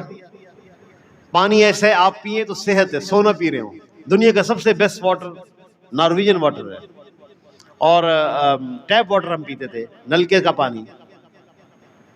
اور سانس آپ لے رہے ہوں تو آپ صحت مند ہو رہے ہیں، کیونکہ بہترین فضا اور بہترین موسم دنیا کا، بہترین پانی دنیا کا، اور بہترین غذا دنیا کی، یہ ان کی غذا ہے. سالمن فش، مہنگی ترین مچھلی دنیا کی وہاں سے نکلتی. تو اللہ نے بہت نوازا ہوا. 1.5 لاکھ سے زیادہ جھیلیں ہیں اس ملک میں. ہمارے ہاں تو ایک ہوتی ہے، ایک سیف الملوک ہوتی ہے، پھر ایک آگے کچھ چند ہی جھیلیں ہوتی ہیں. 1.5 لاکھ جھیلیں. گاڑی پہ ہم جا رہے ہیں، ادھر گاڑی موڑے جھیل ہے، ادھر موڑے لیک ہے، ادھر موڑے سمندر ہے اندر آیا ہوا کھاڑیوں کی شکل میں، ادھر موڑے جھیل ہے. تو اور پھر ان کو بارشیں اللہ نے دی ہوئی ہیں، زراعت کا نظام بہت بڑا، تیل اور لکڑی کی دولت سے مالا مال. یورپ کا سعودی عرب ہے، ناروے، رچ کنٹری ہے. اللہ نے مسلمانوں کو بھی صاحب ثروت بنایا ہوا. یہی ہم نے مسلمان زیادہ صاحب ثروت دیکھے، ماشاءاللہ ہر جگہ ہی ہوتے ہیں صاحب ثروت لوگ، لیکن اللہ نے ان کو بہت زیادہ نوازا ہوا تھا ماشاءاللہ. انہوں نے ہمیں ٹیسلا اور پورشے گاڑیوں پہ ہی بٹھایا، اسی پہ چلایا. اللہ ان کو جزائے خیر دے. سب کچھ کے باوجود، ساری نعمتوں کے باوجود، مسلمان کے لیے وہاں پر رہ کر اپنے ایمان کی حفاظت بہت مشکل ہے، بقائے ایمان مشکل ہے. نسلیں ضائع ہو جاتی ہیں. آپ خود اپنے آپ کو تو بچا گئے، نسل نہیں بچ سکتی. وہاں پاکستان کی بڑی قدر و قیمت آئی. ہمارے اسکولز کے اندر، ہمارے جو اسکولز ہوتے ہیں، اس میں کوئی دینی تعلیم تو نہیں پڑھائی جاتی، لیکن وہ لوگ جو اپنے بچوں کو وہاں سے کچھ وقت کے لیے نکال لے آئے 3-4 سال کے لیے پاکستان، اور انہوں نے انہی رسمی اسکولوں میں پڑھا اور واپس گئے، وہ بچے مختلف ہیں تمام بچوں سے. وہ بچے سب سے زیادہ نیک اور ولی ہیں. یہ ہمارا ملک ایسا ہے پاکستان. اللہ ہمیں اس کی قدر کی توفیق عطا فرمائے. اس کی فضاؤں میں رہنے والا انسان بھی ایمان کی سلامتی کے ساتھ رہتا ہے، بقائے ایمان کے ساتھ زندگی گزارتا ہے. اس کی فضا ایسی ہے، اس کی ہوائیں ایسی ہیں، اس کا ماحول ایسا ہے، نہ چاہتے بھی ایمان پر باقی رہتے ہیں. جتنی مرضی اللہ کی نافرمانی کی طرف چلے جائیں، خدا بچاوے کہ سلب ایمان نہ ہو، لیکن ماحول حفاظت کرتا ہے. کہیں سے کوئی چوٹ پڑتی ہے، کہیں سے کوئی بات ہو جاتی ہے، مدارس، مساجد، علماء، مشائخ، ایسے مشائخ میسر نہیں. آپ کی کوئی شیخ چلے جائیں، وہ لوگ بیچارے جان دے دیتے ان پر. بار بار مجھے تصویر دکھا دیتے مفتی حسن صاحب رحمہ اللہ کی، مفتی حسن صاحب دامت برکاتہ عالیہ کی. یہ کون ہے، یہ کون ہے؟ بھائی اللہ کے ولی ہیں ہمارے ملک میں. تو اس لیے نسلیں ختم ہو گئی، ہو رہی ہیں. بچا نہیں سکتے آپ اپنے بچے کو، ایمان کی سلامتی کے ساتھ باقی نہیں رکھ سکتے اس کو. اس لیے حضرت مفتی تقی عثمانی صاحب دامت برکاتہ عالیہ نے لکھا، لیونگ سٹینڈرڈ کے لیے ان ممالک میں رہنا جائز نہیں ہے. ہماری زندگی اچھی ہو جاوے، ہر وقت خطرہ ایمان میں، ہر وقت خطرہ ایمان میں. اور دعوت کی نیت سے اگر رہنا ہو تو حضرت نے لکھا، اگر دعوت کی نیت ہے کہ اللہ مجھے موقع دے میں محاسن اسلام پیش کروں، اخلاق اور معاملات اور معاشرت کے ذریعے سے غیروں پر اور اپنوں پر دعوت دوں اپنی زبان سے، اس نیت سے اگر رہنا ہو تو پھر وہاں رہنا، شب و روز گزارنا، کاروبار کرنا سب عبادت ہے. لہذا اپنے ملک کی قدر کریں، معمولی ملک نہیں. جو اللہ نے ہمیں حریت آزادی دے رکھی ہے کہیں نہیں. اتنا اذعان اور اتنا اپنے ملک کے اوپر شکر گزاری کا اللہ موقع دیتے ہیں جب ہم ممالک میں جاتے ہیں. یہ چیزیں عارضی ہوتی ہیں بیٹا، دنیا کے تعیش کے سامان، مزے کے سامان عارضی ہوتے ہیں. آنکھ بند سب ختم. ما عندکم ینفد وما عند اللہ باق. ما مطلق ہے، کلمہ عام ہے، تمام حالات پہ دلالت کرتا ہے، چاہے عوارض ہوں جواہر ہوں، چاہے اس کا تعلق بیماریوں سے ہو، صحت سے ہو، تعیش سے ہو، جس چیز سے بھی ہو. ما عندکم ینفد، وہ ختم ہو جائے گا. وما عند اللہ باق، اللہ کے پاس رہنے والی نعمتیں باقی رہنے والی ہیں. اور وہاں ولدینا مزید کا وعدہ بھی ہے، نعمتیں بھی دیں گے اور بھی زیادہ دیں گے. مفسرین اس کا معنی لکھا، ولدینا مزید میں رؤیت خداوندی نصیب ہوگی، دنیا کی تمام نعمتوں میں سے الذ ترین نعمت. لہذا رہ کر اس معاشرے میں اور مختلف علماء سے جو گفتگو کا موقع ملا، خاص طور پہ ناروے کے مسلمانوں سے، ناروے کے علماء سے. ناروے میں دین کا کام پرانا ہے. جس کی وجہ سے انہوں نے اپنے بچوں کو عالم بنایا. ماشاءاللہ بچے علماء ہیں. اور ہمیں ایک نوجوان ملا, ہمیں گشتیں کرانے آتا تھا. ان کی والدہ نارویجن تھی, نارویجن یا نیٹو تھی. ان کی والدہ اسلام لائیں. اسلام لانے کے بعد اپنے شوہر سے کہا اپنے بچوں کی دین کی حفاظت کے لیے پاکستان چلو. کون تیار ہوتا ہے پاکستان آنے کے لیے؟ ایسا ماحول ہے اتنا اچھا, جس کی فضا اتنی مزیدار ہے, جس کا پانی پیے تو صحت ہے. یہاں کون آئے گا؟ وہ نارویجن خاتون اپنے شوہر کو لے کر آئیں, خوشاب میں رہتے تھے. تو بچہ کہہ رہا ہے کہ ہماری والدہ چونکہ ٹھنڈے علاقے کی تھی تو ایسے پھوڑے نکلتے تھے, اس کی کئی جو ہے اس کی وہ رگیں بنتی تھی, سارا جسم پھوڑوں سے بھر جاتا تھا گرمی میں. ہماری والدہ نے کہا میرے بچے جب تک یہاں دین نہیں سیکھیں گے میں اپنے ملک واپس نہیں جاؤں گی. کبھی کبھی ایسے لوگوں سے مل کر اپنے مذہب کے اوپر بڑا شرح صدر ہوتا تھا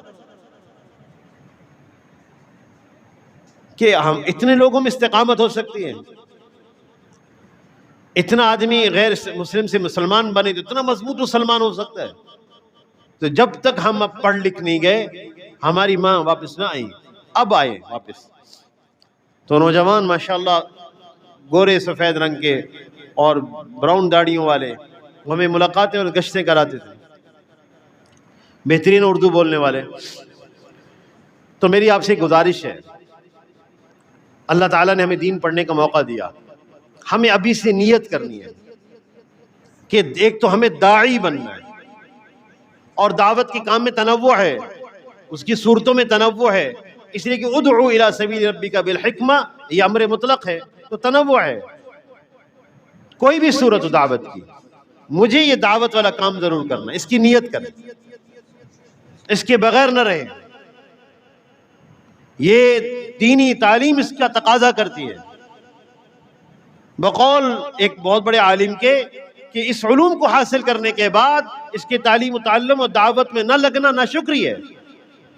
نہیں روکتا یہ ہمیں کام, یہ تعلیم و تعلم, یہ پڑھنا پڑھانا کسی دنیا کی کسب سے, لیکن ایسا ہی انہماک جس میں تعلیم و تعلم نہ ہو یا دعوت نہ ہو تو پھر ناشکری ہے. اور حصول علم انسان کی اپنی ضرورت کے لیے 1 سال کا علم کافی ہے, 6-8 مہینے کا علم کافی ہے. وہ علوم جس کو فلسفہ کے ساتھ پڑھا گیا ہو وہ اس بات کا تقاضا کرتا ہے کہ ہم میں سے ہر ایک طالب اور طالبہ نیت کرے کہ ہمیں دعوت دینی ہے اور اس کام میں لگنا ہے. یہ مولانا الیاس رحمہ اللہ کی دل کی آگ ہے اور جس کا اثر پوری دنیا عالم پر ہے.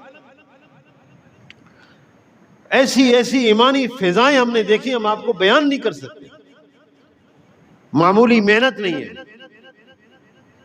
مساجد اور مدارس کی بقا کے ذریعہ. لہذا ایک عالم دین جب وہ اس ثقافت کو جانے, اور میری درخواست ہوگی, ہماری کوشش بھی ہے, ہم آپ کو اس ثقافت کے لیے تیار کریں, دعوت دینے کے لیے تیار کریں, تمام بیریئرز آپ کے دور کریں. آپ ڈٹ کر دعوت دیں دلیل کی طاقت کے ساتھ. اور ابھی راستے میں واپسی پر ایک یورپین بھائی بیٹھے ہوئے تھے, غیر مسلم. تو ہمارے ساتھی نے کہا ہمارے اسلام تو باپ کے بارے میں یہ حقوق بیان کرتا. حیران ہو گئے, باپ کا یہ حق ہے. اور فرمایا ہمارے قرآن پاک میں ایک آیت ایسی ہے کہ اس میں 1 حق اللہ کے ہے اور 9 حق بندوں کے. وہ حیران کہ یہ کیسا دین ہے جس میں حقوق کی اتنی تفصیل ہے. تو ہمارا مذہب خوبیوں والا ہے, ہم پیش تو کریں, ہم دعوت کے انداز میں پیش کریں. آؤ ایسے مذہب کی طرف جس میں خدا کا بھی حق ہے اور بندوں کا بھی ہے, اور اس جگہ سے نکلو جس میں دھوکہ دیا گیا اناسیت کے ساتھ کہ انسان ہی انسان ہوتے ہیں. اس زندگی کے دھوکے سے باہر آؤ. اللہ ابتعثنا لنخرج من شاء من عبادت العباد الى عبادت اللہ. آؤ اس زندگی سے نکلو, اللہ کی طرف آؤ, لطف اٹھاؤ خدا کے سامنے جھکنے کا, کہ انسانوں کی زندگیاں بے روح ہیں. کیا ہر انسان کی زندگی روحانیت کا تقاضا نہیں کرتی؟ بے روح زندگی گزارنے والے آؤ خدا کی عبادت کی طرف. وَمِن ضِيقِ الدُّنْيَا إِلَىٰ سَعَتِهَا، آؤ دنیا کی تنگی سے دنیا کی وسعت کی طرف. وَمِن جَوْرِ الْأَدْيَانِ إِلَىٰ عَدْلِ الْإِسْلَامِ، آؤ ادیان کے ظلم سے نکل کر، یہ حقوق نہیں ہے، ظلم ہے. یہ حقوق کے نام پر ظلم ہے انسانوں کے ساتھ. انسان انسان کی فطرت بھی تقاضا نہیں کرتی ان باتوں کا جن کو حقوق بنایا گیا. وَمِن جَوْرِ الْأَدْيَانِ إِلَىٰ عَدْلِ الْإِسْلَامِ، آؤ اسلام کے انصاف کی طرف. ہمارے اور درمیان کی خلیج فاصل ہے ایک بہت بڑی. وہ سکھاتے ہیں کہ تم نے حق کیسے لینا ہے، اور ہمارا مذہب سکھاتا ہے کہ حق دینا کیسے ہے. آؤ اثار کی ایسی شکلیں، وَيُؤْثِرُونَ عَلَىٰ أَنفُسِهِمْ وَلَوْ كَانَ بِهِمْ خَصَاصَةٌ، ان کی زندگیوں کی طرف آؤ. عالم ایسی مثال نہیں پیش کر سکتا، کوئی نظیر نہیں. اچھا آخری بات میں اٹلی میں ہم تھے، میرا ایک تقاضا تھا اٹلی میں. میں آپ کو ایک چھوٹی سی بات بتاتا ہوں. گجرانوالا گجرات، منڈی بہودین اور یہ علاقے، یہ زیادہ وہاں ہیں. یہ علاقے کے لوگ جو یہاں پر ہوتے ہیں، یورپ میں ہوتے ہیں، ڈنکی لگا کے یونان سے داخل ہوتے ہیں. یونان گریک سے پھر اٹلی، اور اٹلی میں ویزا مل گیا، شہریت مل جائے تو یو کے، یا اٹلی سے پھر جرمنی اور پھر فرانس، اور پھر جہاں سفر کرتے رہتے ہیں. بہرحال وہ میں اس پر بحث نہیں کروں گا. میں آپ کو ایک اپنے پاکستان کے اخلاق بتاتا ہوں. میرا ایک کام تھا کاروباری، میں نے امیر صاحب سے اجازت لی تو امیر صاحب نے مجھے اجازت دے دی. مجھے اٹالین لوگوں کے ساتھ ایک میٹنگ کرنی تھی. میں نے، اللہ جزائے خیر دے، ساتھی نے مجھے ٹرین سمجھائی. وہاں ٹرین کا ایک نظام بہت مضبوط ہے. منٹس کے ساتھ ٹرین آ رہی ہوتی ہیں. کچھ منٹس آپ کی چھوٹ گئے تو ٹرین نکل جائے گی، اور اگلی ٹرین پتہ نہیں پھر کیسے کہاں کب ملے گی. اور ایک ناواقف آدمی ہو تو اس کو اتنا زیادہ پتہ بھی نہیں چلتا. اور ٹرین کو ایسا جنکشن ہوتا ہے کہ اس میں بے شمار ٹرینیں جاری ہوتی ہیں. تو اس نے مجھے سمجھایا کہ مولوی صاحب آپ نے یہ بورڈ پڑھنا ہے. جیسے ایئرپورٹ ہوتا ہے نا، اسی طرح ٹرین کا جو ہے وہ ان کا اسٹیشن بھی ایسے ہی ہوتے ہیں.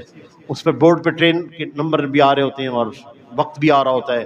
یہاں سے آپ نے دیکھنا ہے پلیٹ فارم یہ لکھا ہوا یہ دیکھنا ہے، اور پلیٹ فارم اس طرح دیکھنا، دوڑ لگانی ہے آپ نے. اس پلیٹ فارم پہ پہنچنا ہے، ٹرین پہ سوار ہونا ہے.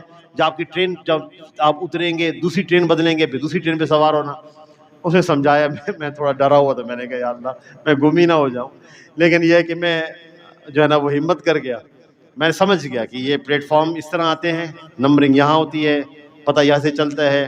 اناؤنسمنٹ چونکہ اٹالین میں ہوتی ہے تو بسا اوقات پتہ نہیں چلتا کہ کیا کہہ رہے ہیں. تو مجھے ایک ٹرین دوسری ٹرین پکڑتے پکڑتے میں پتہ نہیں کس گاؤں چلا گیا، بہت دور چلا گیا. وہاں وہ بھائی اٹالین آئے ہوئے تھے، مجھے لے کر پھر وہ آگے کسی گاؤں میں پہنچ گئے. وہاں ان سے ایک میٹنگ تھی، سارے اٹالین جمع تھے. خیر میں نے کہا کہ اچھا ہماری میٹنگ مکمل ہو گئی. میں نے کہا میں نے نماز پڑھنی ہے. کہتے وہ کیا چیز؟ میں نے کہا ایک عبادت ہمیں کرنی ہوتی ہے، ظہر کا ٹائم. تو وضو کیا میں نے، وہ دیکھتے رہے، نماز پڑھی. تو میں صبح سے نا، بلکہ بڑے ٹائم سے میں نٹس کھا رہا تھا، مونگ پھلی اور یہ چیزیں کھانا، بادام کھا رہا تھا. کھانا کھا نہیں سکتے، حرام ہے، ہر جگہ سے حرام ملتا ہے، کیسے کھائیں گے؟ نہ کوئی بریڈ لے سکتے ہیں، نہ کوئی سینڈوچ لے سکتے ہیں، نہ کوئی فلاں لے سکتے ہیں، بس یہی کھا رہے ہیں. شدید مجھے بھوک لگی ہوئی تھی. اٹالین کے پاس آپ جائیں تو آپ کو کافی پلائیں گے، وہ بھی بغیر دودھ کے، یا ایک بس ہو گیا اکرام ہو گیا. تب مزاج نہیں ہے اکرام کا، انڈیویجولزم ہے نا مزاج میں. یہ اکرام مزاج نہیں ہے. یہ تو آپ کے پاکستانی بھائیوں کو ہوتا ہے، اتنا اکرام کرتے ہیں، اتنے کھانے کھلاتے ہیں. جب میں میٹنگ کر کے فارغ ہوا شام کو، پھر اب مجھے پھر لمبا اگلے دن پہنچنا ہے، ٹرینوں پہ ٹرینیں بدلنی، اور میں بھوک سے برا حال میرا. اور مجھے پتہ راستے میں مجھے کہیں کو کھانا نہیں ملنا، ایک ڈیڑھ دن 2 دن بھوکا چلنا ہے. تو تنگ آ گیا میں یہ بادام اور مونگ پھلیاں کھا کھا کے. میں جناب وہ نا مجھے وہ کہنے لگا آپ کو میں ایک پاکستانی کی دکان پہ لے جاؤں. میں نے کہا ضرور لے جائیں. کہہ لے کہ وہاں ہم کوکا پیتے ہیں، کوک پیتے ہیں اور پھر آگے چلیں. وہاں پہنچے تو میں داخل ہوا تو فیملی تھی، پورا اس کو اپنے اسٹور کو چلا رہی تھی، پوری فیملی چلا رہی تھی، میاں بیوی دونوں بیٹھے ہوئے تھے، بچے بھی ساتھ.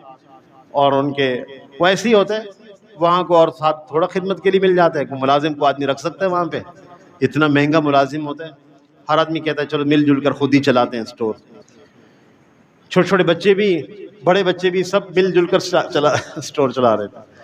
اور ان کے ساتھ ریسٹورنٹ بھی تھا, کھانے بھی بنے ہوئے تھے, اور جیسے ایک گروسری اسٹور ہوتا ہے ویسے تھا. میں داخل ہوا, اس بھائی نے کہا السلام علیکم. وعلیکم السلام. تو میں نے کوئی جوس کی بوتل لی, اس بھائی نے اٹالین نے کوک لی, تو ہم بیٹھ کے پینے لگے. تو وہ بھائی نے مجھے کہا میرے پاس آئے, کہنے لگے آپ کھانا کھا لیں. بڑے پیار سے اس نے کہا, مجھے بڑی بھوک لگی ہوئی تھی. تو جیسے آدمی کہتا ہے نہیں رہنے دیں بس, نہیں ٹھیک بس ٹھیک ہے. اندر مجھے بڑی بھوک لگی ہوئی تھی. شاورما بن رہا تھا, کھانے لگ رہے تھے. تو پتہ نہیں میں کیوں نہیں کھانا لینا, مجھے سمجھ نہیں آ رہی تھی کھانا خریدنا ہے نہیں خریدنا کیا ہے. ہم جوس پی رہے ہیں, اس کا چھوٹا سا بچہ آیا, کہتے بابا کہہ رہے ہیں آپ کھانا کھا لیں.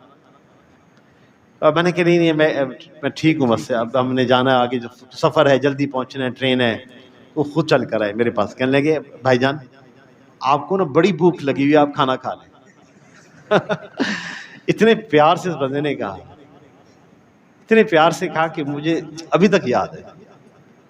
میں نے کہا جی میں نے کھانا ہے. میں نے کہا میں نے شاورما کھانا ہے. کہنے لگے آپ نہیں کھا سکتے, یہ لوکل میٹ ہے, یہ یہیں کا چکن, یہ آپ نہیں کھا سکتے. اب میں نے کہا صحیح, اور کیا؟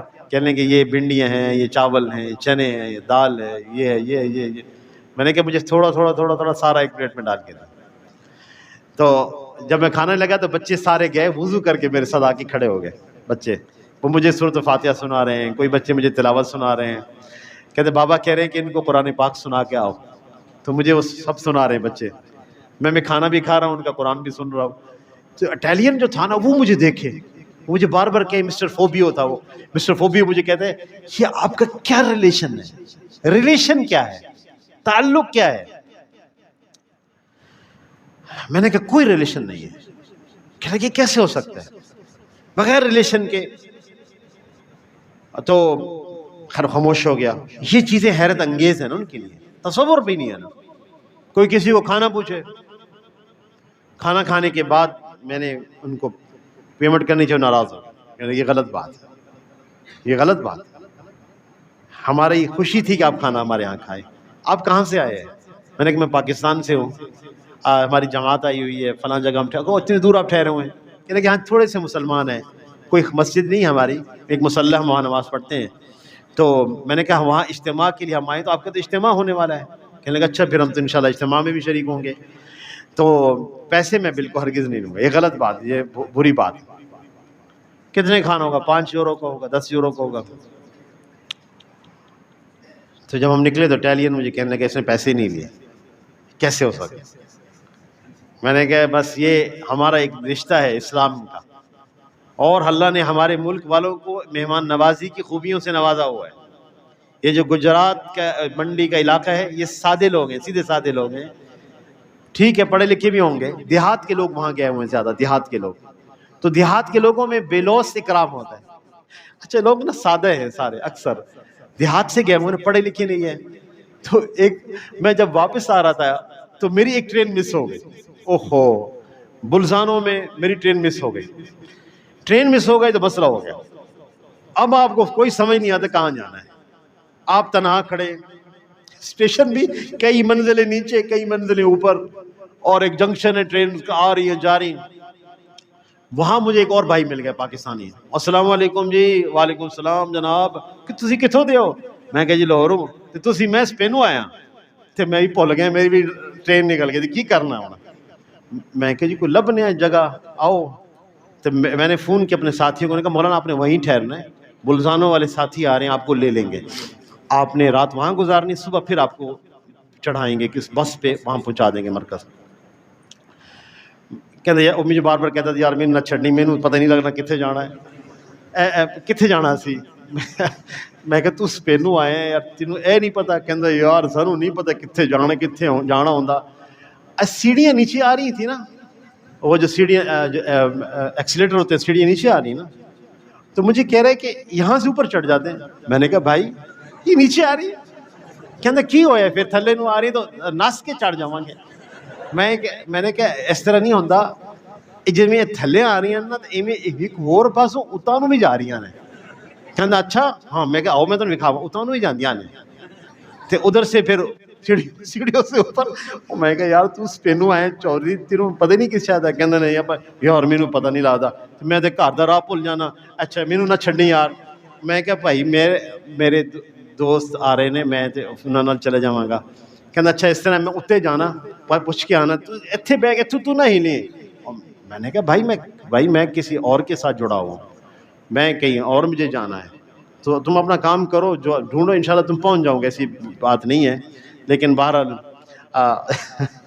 تو کئی ایسے واقعات جو ہے نا وہ ہو جاتے ہیں بہرحال ایک اچھا سفر تھا میں نے اس پہلی دفعہ اکیلے اس اٹلی میں ٹرینوں میں بہت سفر کیا تو بہرحال میں آپ سے یہ بات عرض کرنا چاہوں گا آخری بات آپ نیت کریں دعوت کا کام معمولی کام نہیں ہے بیٹا اس کا مشورہ اس کی تعلیم اور اس کا گشت سادگی ضرور رکھتی ہے آپ کہتے ہیں اس سے کیا ہوتا ہے بہت کچھ ہوتا ہے بیٹا اس سے گشتوں سے بہت کچھ ہوتا ہے یہ تعلیم کے حلقوں سے بہت کچھ ہوتا ہے یہ مشورے سے یہ دعوت کی محنت سے آپ کے 24 گھنٹے سے سال لگانے سے اللہ بڑے انقلاب لے آتے ہیں بس نیت کریں اور میں کہوں گا آپ سے بار بار ابھی بھی میں اچھا مجھے سارے بیانات عربی میں کرنے پڑے پچھلی دفعہ بھی چونکہ میں گیا تھا تو چونکہ عربی میں ہماری اتنی مہارت نہیں ہوتی لیکن میں محنت اپنی کرتا رہا تھا اس دفعہ میرے لیے بڑی آسانی تھی عربی میں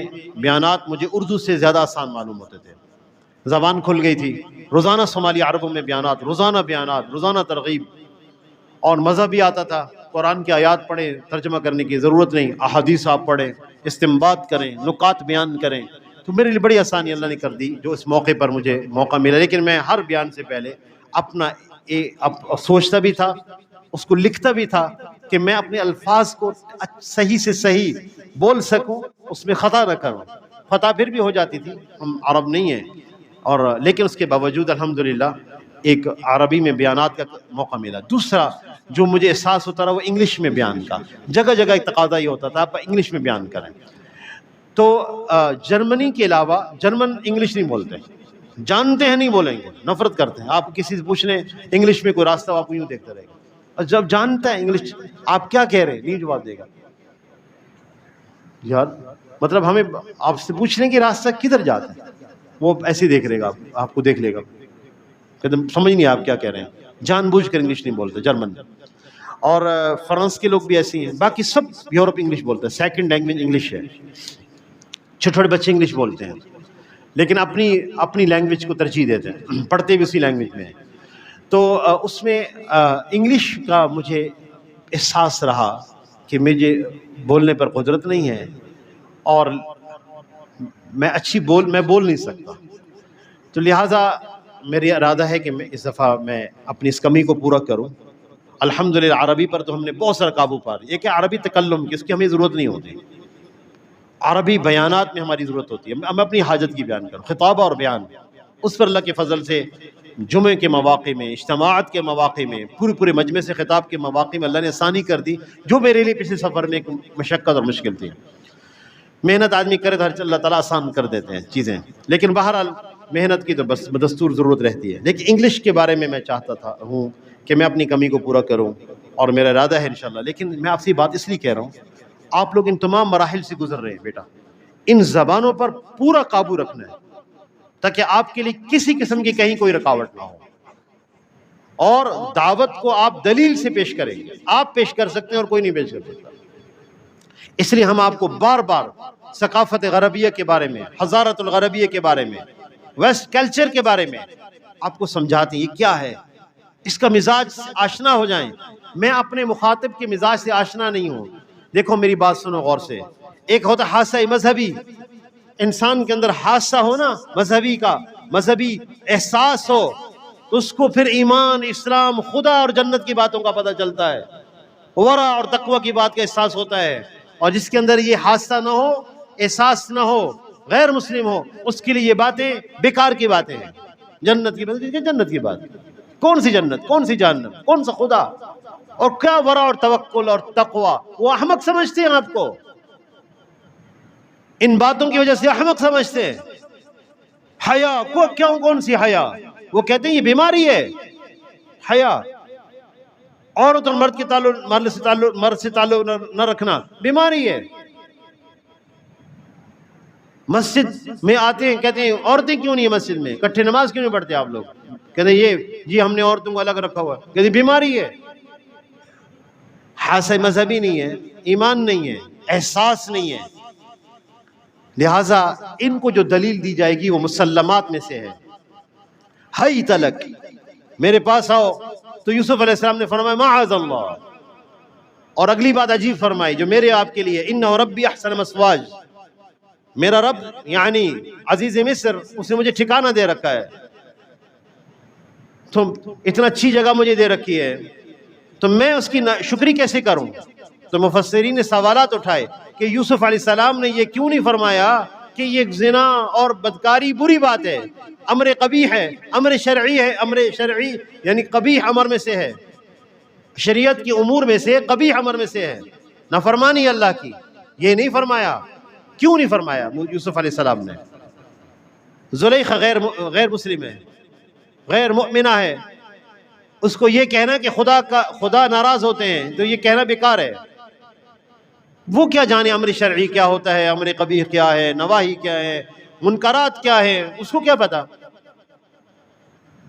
تو یوسف علیہ السلام نے وہ فرمایا جو وہ بھی جانتی ہے، انہ ربی احسن مثواج۔ حضرت تھانوی رحمۃ اللہ علیہ نے لکھا، وہ دلیل دی جو مخاطب بھی مانے، ہاں یہ تو ناشکری ہو جائے گی، جس نے اتنے انعامات دیے، جس نے گھر میں رکھا، جس نے نوازا، اس کے احسانات کی ناشکری ہوگی۔ تو کیا آج ہر عالم یہ دلیل نہیں دے سکتا غیر مسلم کو؟ غیر مسلم کو اخلاق سے دلیل ہم کہاں سے دلیل پیش کریں؟ یہ کہیں کہ اللہ نے یہ فرمایا، وہ مانتے نہیں ہے، نہیں مانتا، خدا کو مانتا ہی نہیں ہے، اللہ کے رسول کو بھی نہیں مانتا، تو کیسے دلیل پیش کریں؟ مسلمات میں سے کیسے بات کریں؟ اس لیے سب سے بڑا کام حجت اللہ البالغہ کی صورت میں حضرت شاہ ولی اللہ محدث دہلوی رحمہ اللہ کا اور حضرت مولانا اشرف علی تھانوی رحمہ اللہ کا بہت بڑا کام ہے ان کے اس پر۔ لہٰذا جب ہم سوچیں گے تو ہم اس غیر مسلم کو، جیسے ہمارے بھائی نے بیٹھے بیٹھے یورپ کے اس نوجوان کو کہا ہمارے مذہب میں اخلاق کی یہ طاقت ہے، حیران ہو گیا۔ یعنی ہم اپنے باپ کو حق دیتے ہیں، خدا ہمیں یہ عطا کرتا ہے۔ ہم ضابطے اور قانون کی وجہ سے اپنے باپ کو حق نہیں دیتے، ہم خدا کی عطا کی وجہ سے باپ کو دیتے ہیں۔ وہ حیران ہو گیا، وہ کہنے لگا پھر تو تم تو اپنے ماں باپ کو تو کیا عزت دیتے ہو گے کہ تمہیں تمہارا مذہب یہ کہتا ہے۔ ہم نے کہا ہاں ہمارا مذہب یہ کہتا ہے۔ دیکھو میری درخواست ہے ہم تیاری کریں بچوں، ہم ادلہ کے ساتھ پوری دنیا کو بلائیں اللہ کی طرف، اللہ کے رسول کی طرف، محاسن اسلام کی طرف۔ سب اس کا ارادہ کرتے ہیں انشاءاللہ، اللہ تعالی ہم سب کو عمل کی توفیق عطا فرماوے۔ وآخر دعوانا الحمدللہ رب العالمین۔ یا ارحم الراحمین یا ذا الجلال والاکرام، وإلہکم الہ واحد لا الہ الا هو الرحمن الرحیم، الف لام میم اللہ لا الہ الا هو الحی القیوم۔ اے اللہ ہمارے گناہوں کو معاف فرما دیں، یا اللہ ہمیں اپنا تعلق نصیب فرما، اپنے ذات عالی کا صحیح یقین عطا فرما۔ اے اللہ ہمارے قلوب، ہمارے اعضاء جوارح ہم آپ کی قدرت اختیار میں ہیں، اس میں سے کسی چیز کے ہم مالک نہیں۔ فَإِذَا فَعَلْتَ ذَلِكَ بِنَا، جب اے اللہ ایسا ہی ہے تو آپ ہی ہمارے ولی ہو جائیں، ہمارے کارساز بن جائیں۔ اے اللہ ہمارے دلوں پر آئے غفلت کے پردے دور فرما دیں، اپنی نعمت ہم پہ پوری فرما دیں، اپنا فضل ہم پہ بہا دیں۔ اللہم افتح اقفال قلوبنا بذکرک واتمم علینا نعمتک واسبغ علینا من فضلک واجعلنا من عبادک الصالحین۔ اے اللہ ہمیں رجوع کرنے والا دل عطا فرما۔ اللہم انا نسألک قلوبا اواہتا مخبتتا منیبتا فی سبیلک۔ اے اللہ ہمیں نظروں کی حفاظت کرنے والا بنا۔ اے وہ رب جو دلوں کے نفاق سے واقف، اے وہ اللہ جو ہمارے سر و علانیہ کو جاننے والے، دلوں کی خیانت، آنکھوں کی خیانت سے واقف ہیں، دلوں میں پیدا ہونے والے خیالات سے واقف ہیں، ہمارے قلوب کو، ہمارے اجساد کو، ہماری ارواح کو پاکیزہ فرما۔ اے اللہ ہمیں تزکیہ، ہمارے قلوب کا تزکیہ فرما دیں۔ اے اللہ ہمارے ارواح کو مزکہ فرما دیں، ہمیں ہر گندگی سے، ہر بری چیز سے محفوظ فرما دیں۔ اے اللہ ہماری پیدائش اور ہماری تخلیق تو اعلیٰ مقاصد کے لیے ہے، اے اللہ ہمیں ان مقاصد کو پورا کرنے کی توفیق عطا فرما دیں، اس کے لیے جو وسائل اسباب چاہیے عطا فرما دیں، جو موانع ہیں وہ دور فرما دیں۔ اے اللہ ہمیں دین کی محنت کے لیے قبول فرما لیں، اے اللہ ہمیں تعلیم و تعلم کے لیے آپ نے قبول فرمایا، اس میں استقامت عطا فرما۔ اے اللہ ہمیں اپنے اساتذہ کی، اپنی کتابوں کی، اپنے علوم کی قدر کی توفیق عطا فرما دیں۔ اے اللہ ہمیں ان کی قدر کی توفیق عطا فرما دیں۔ اے اللہ جن حضرات نے ہمیں دعاؤں کے لیے کہا، جو ہم سے توقع رکھتے ہیں، سب کی جائز حاجات کو اپنے فضل و کرم سے پورا فرما۔ اے اللہ ان بھائیوں نے جو ہمارے یورپ کے اندر ہماری نصرت کی اور ہمارے ساتھ تعاون کیا اور ہمارے ساتھ ہمیں ٹھکانہ دیا، ہماری نصرت فرماتے رہے اور اپنے استطاعت سے بڑھ کر انہوں نے ہمارے ساتھ معاملہ کیا، یا اللہ ان کو جزائے خیر عطا فرما، دنیا آخرت کی عافیت عطا فرما۔ جہاں جہاں یا اللہ ہماری قدم و محنتیں ہوئیں، قدم لگے، کوشش ہوئی، سعی ہوئی، یا اللہ ہم گناہوں سے بھرے ہوئے ہیں اور وہ اعلیٰ افکار اور خیالات سے بھی قاصر ہیں جو رکھنے چاہیے، جو نیتیں ہونی چاہیے، اس سے بھی اللہ وہ ہم نیتیں بھی نہ کر پائے۔ اب ہمیں معاف کر دیں یا اللہ، ہمیں معاف کر دیں۔ اے اللہ ہمارے کسی عمل سے وہ اللہ شر کو وجود نہ دیجیے گا، ہمارے عملوں سے، چلنے پھرنے سے خیر کو وجود دیجیے گا۔ اے اللہ حسنات کو وجود دیجیے گا، جہاں ہم پھرے، جہاں چلے، یا اللہ حسنات کو وجود عطا فرما دے، پائیدار ہدایت کی شکلوں کو وجود عطا فرما دے۔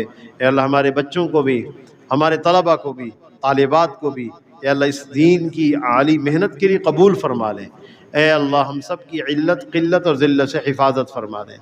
وصلی اللہ تعالی علی خیر خلقہ محمد وآلہ وصحبہ اجمعین برحمتک یا ارحم الراحمین، آمین۔ جزاکم اللہ خیر۔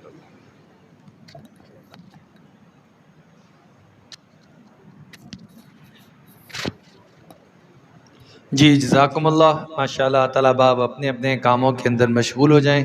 اللہ تعالیٰ تمام بچوں کا یہاں بیٹھنا قبول و منظور فرمائے۔ جزاک اللہ، السلام علیکم۔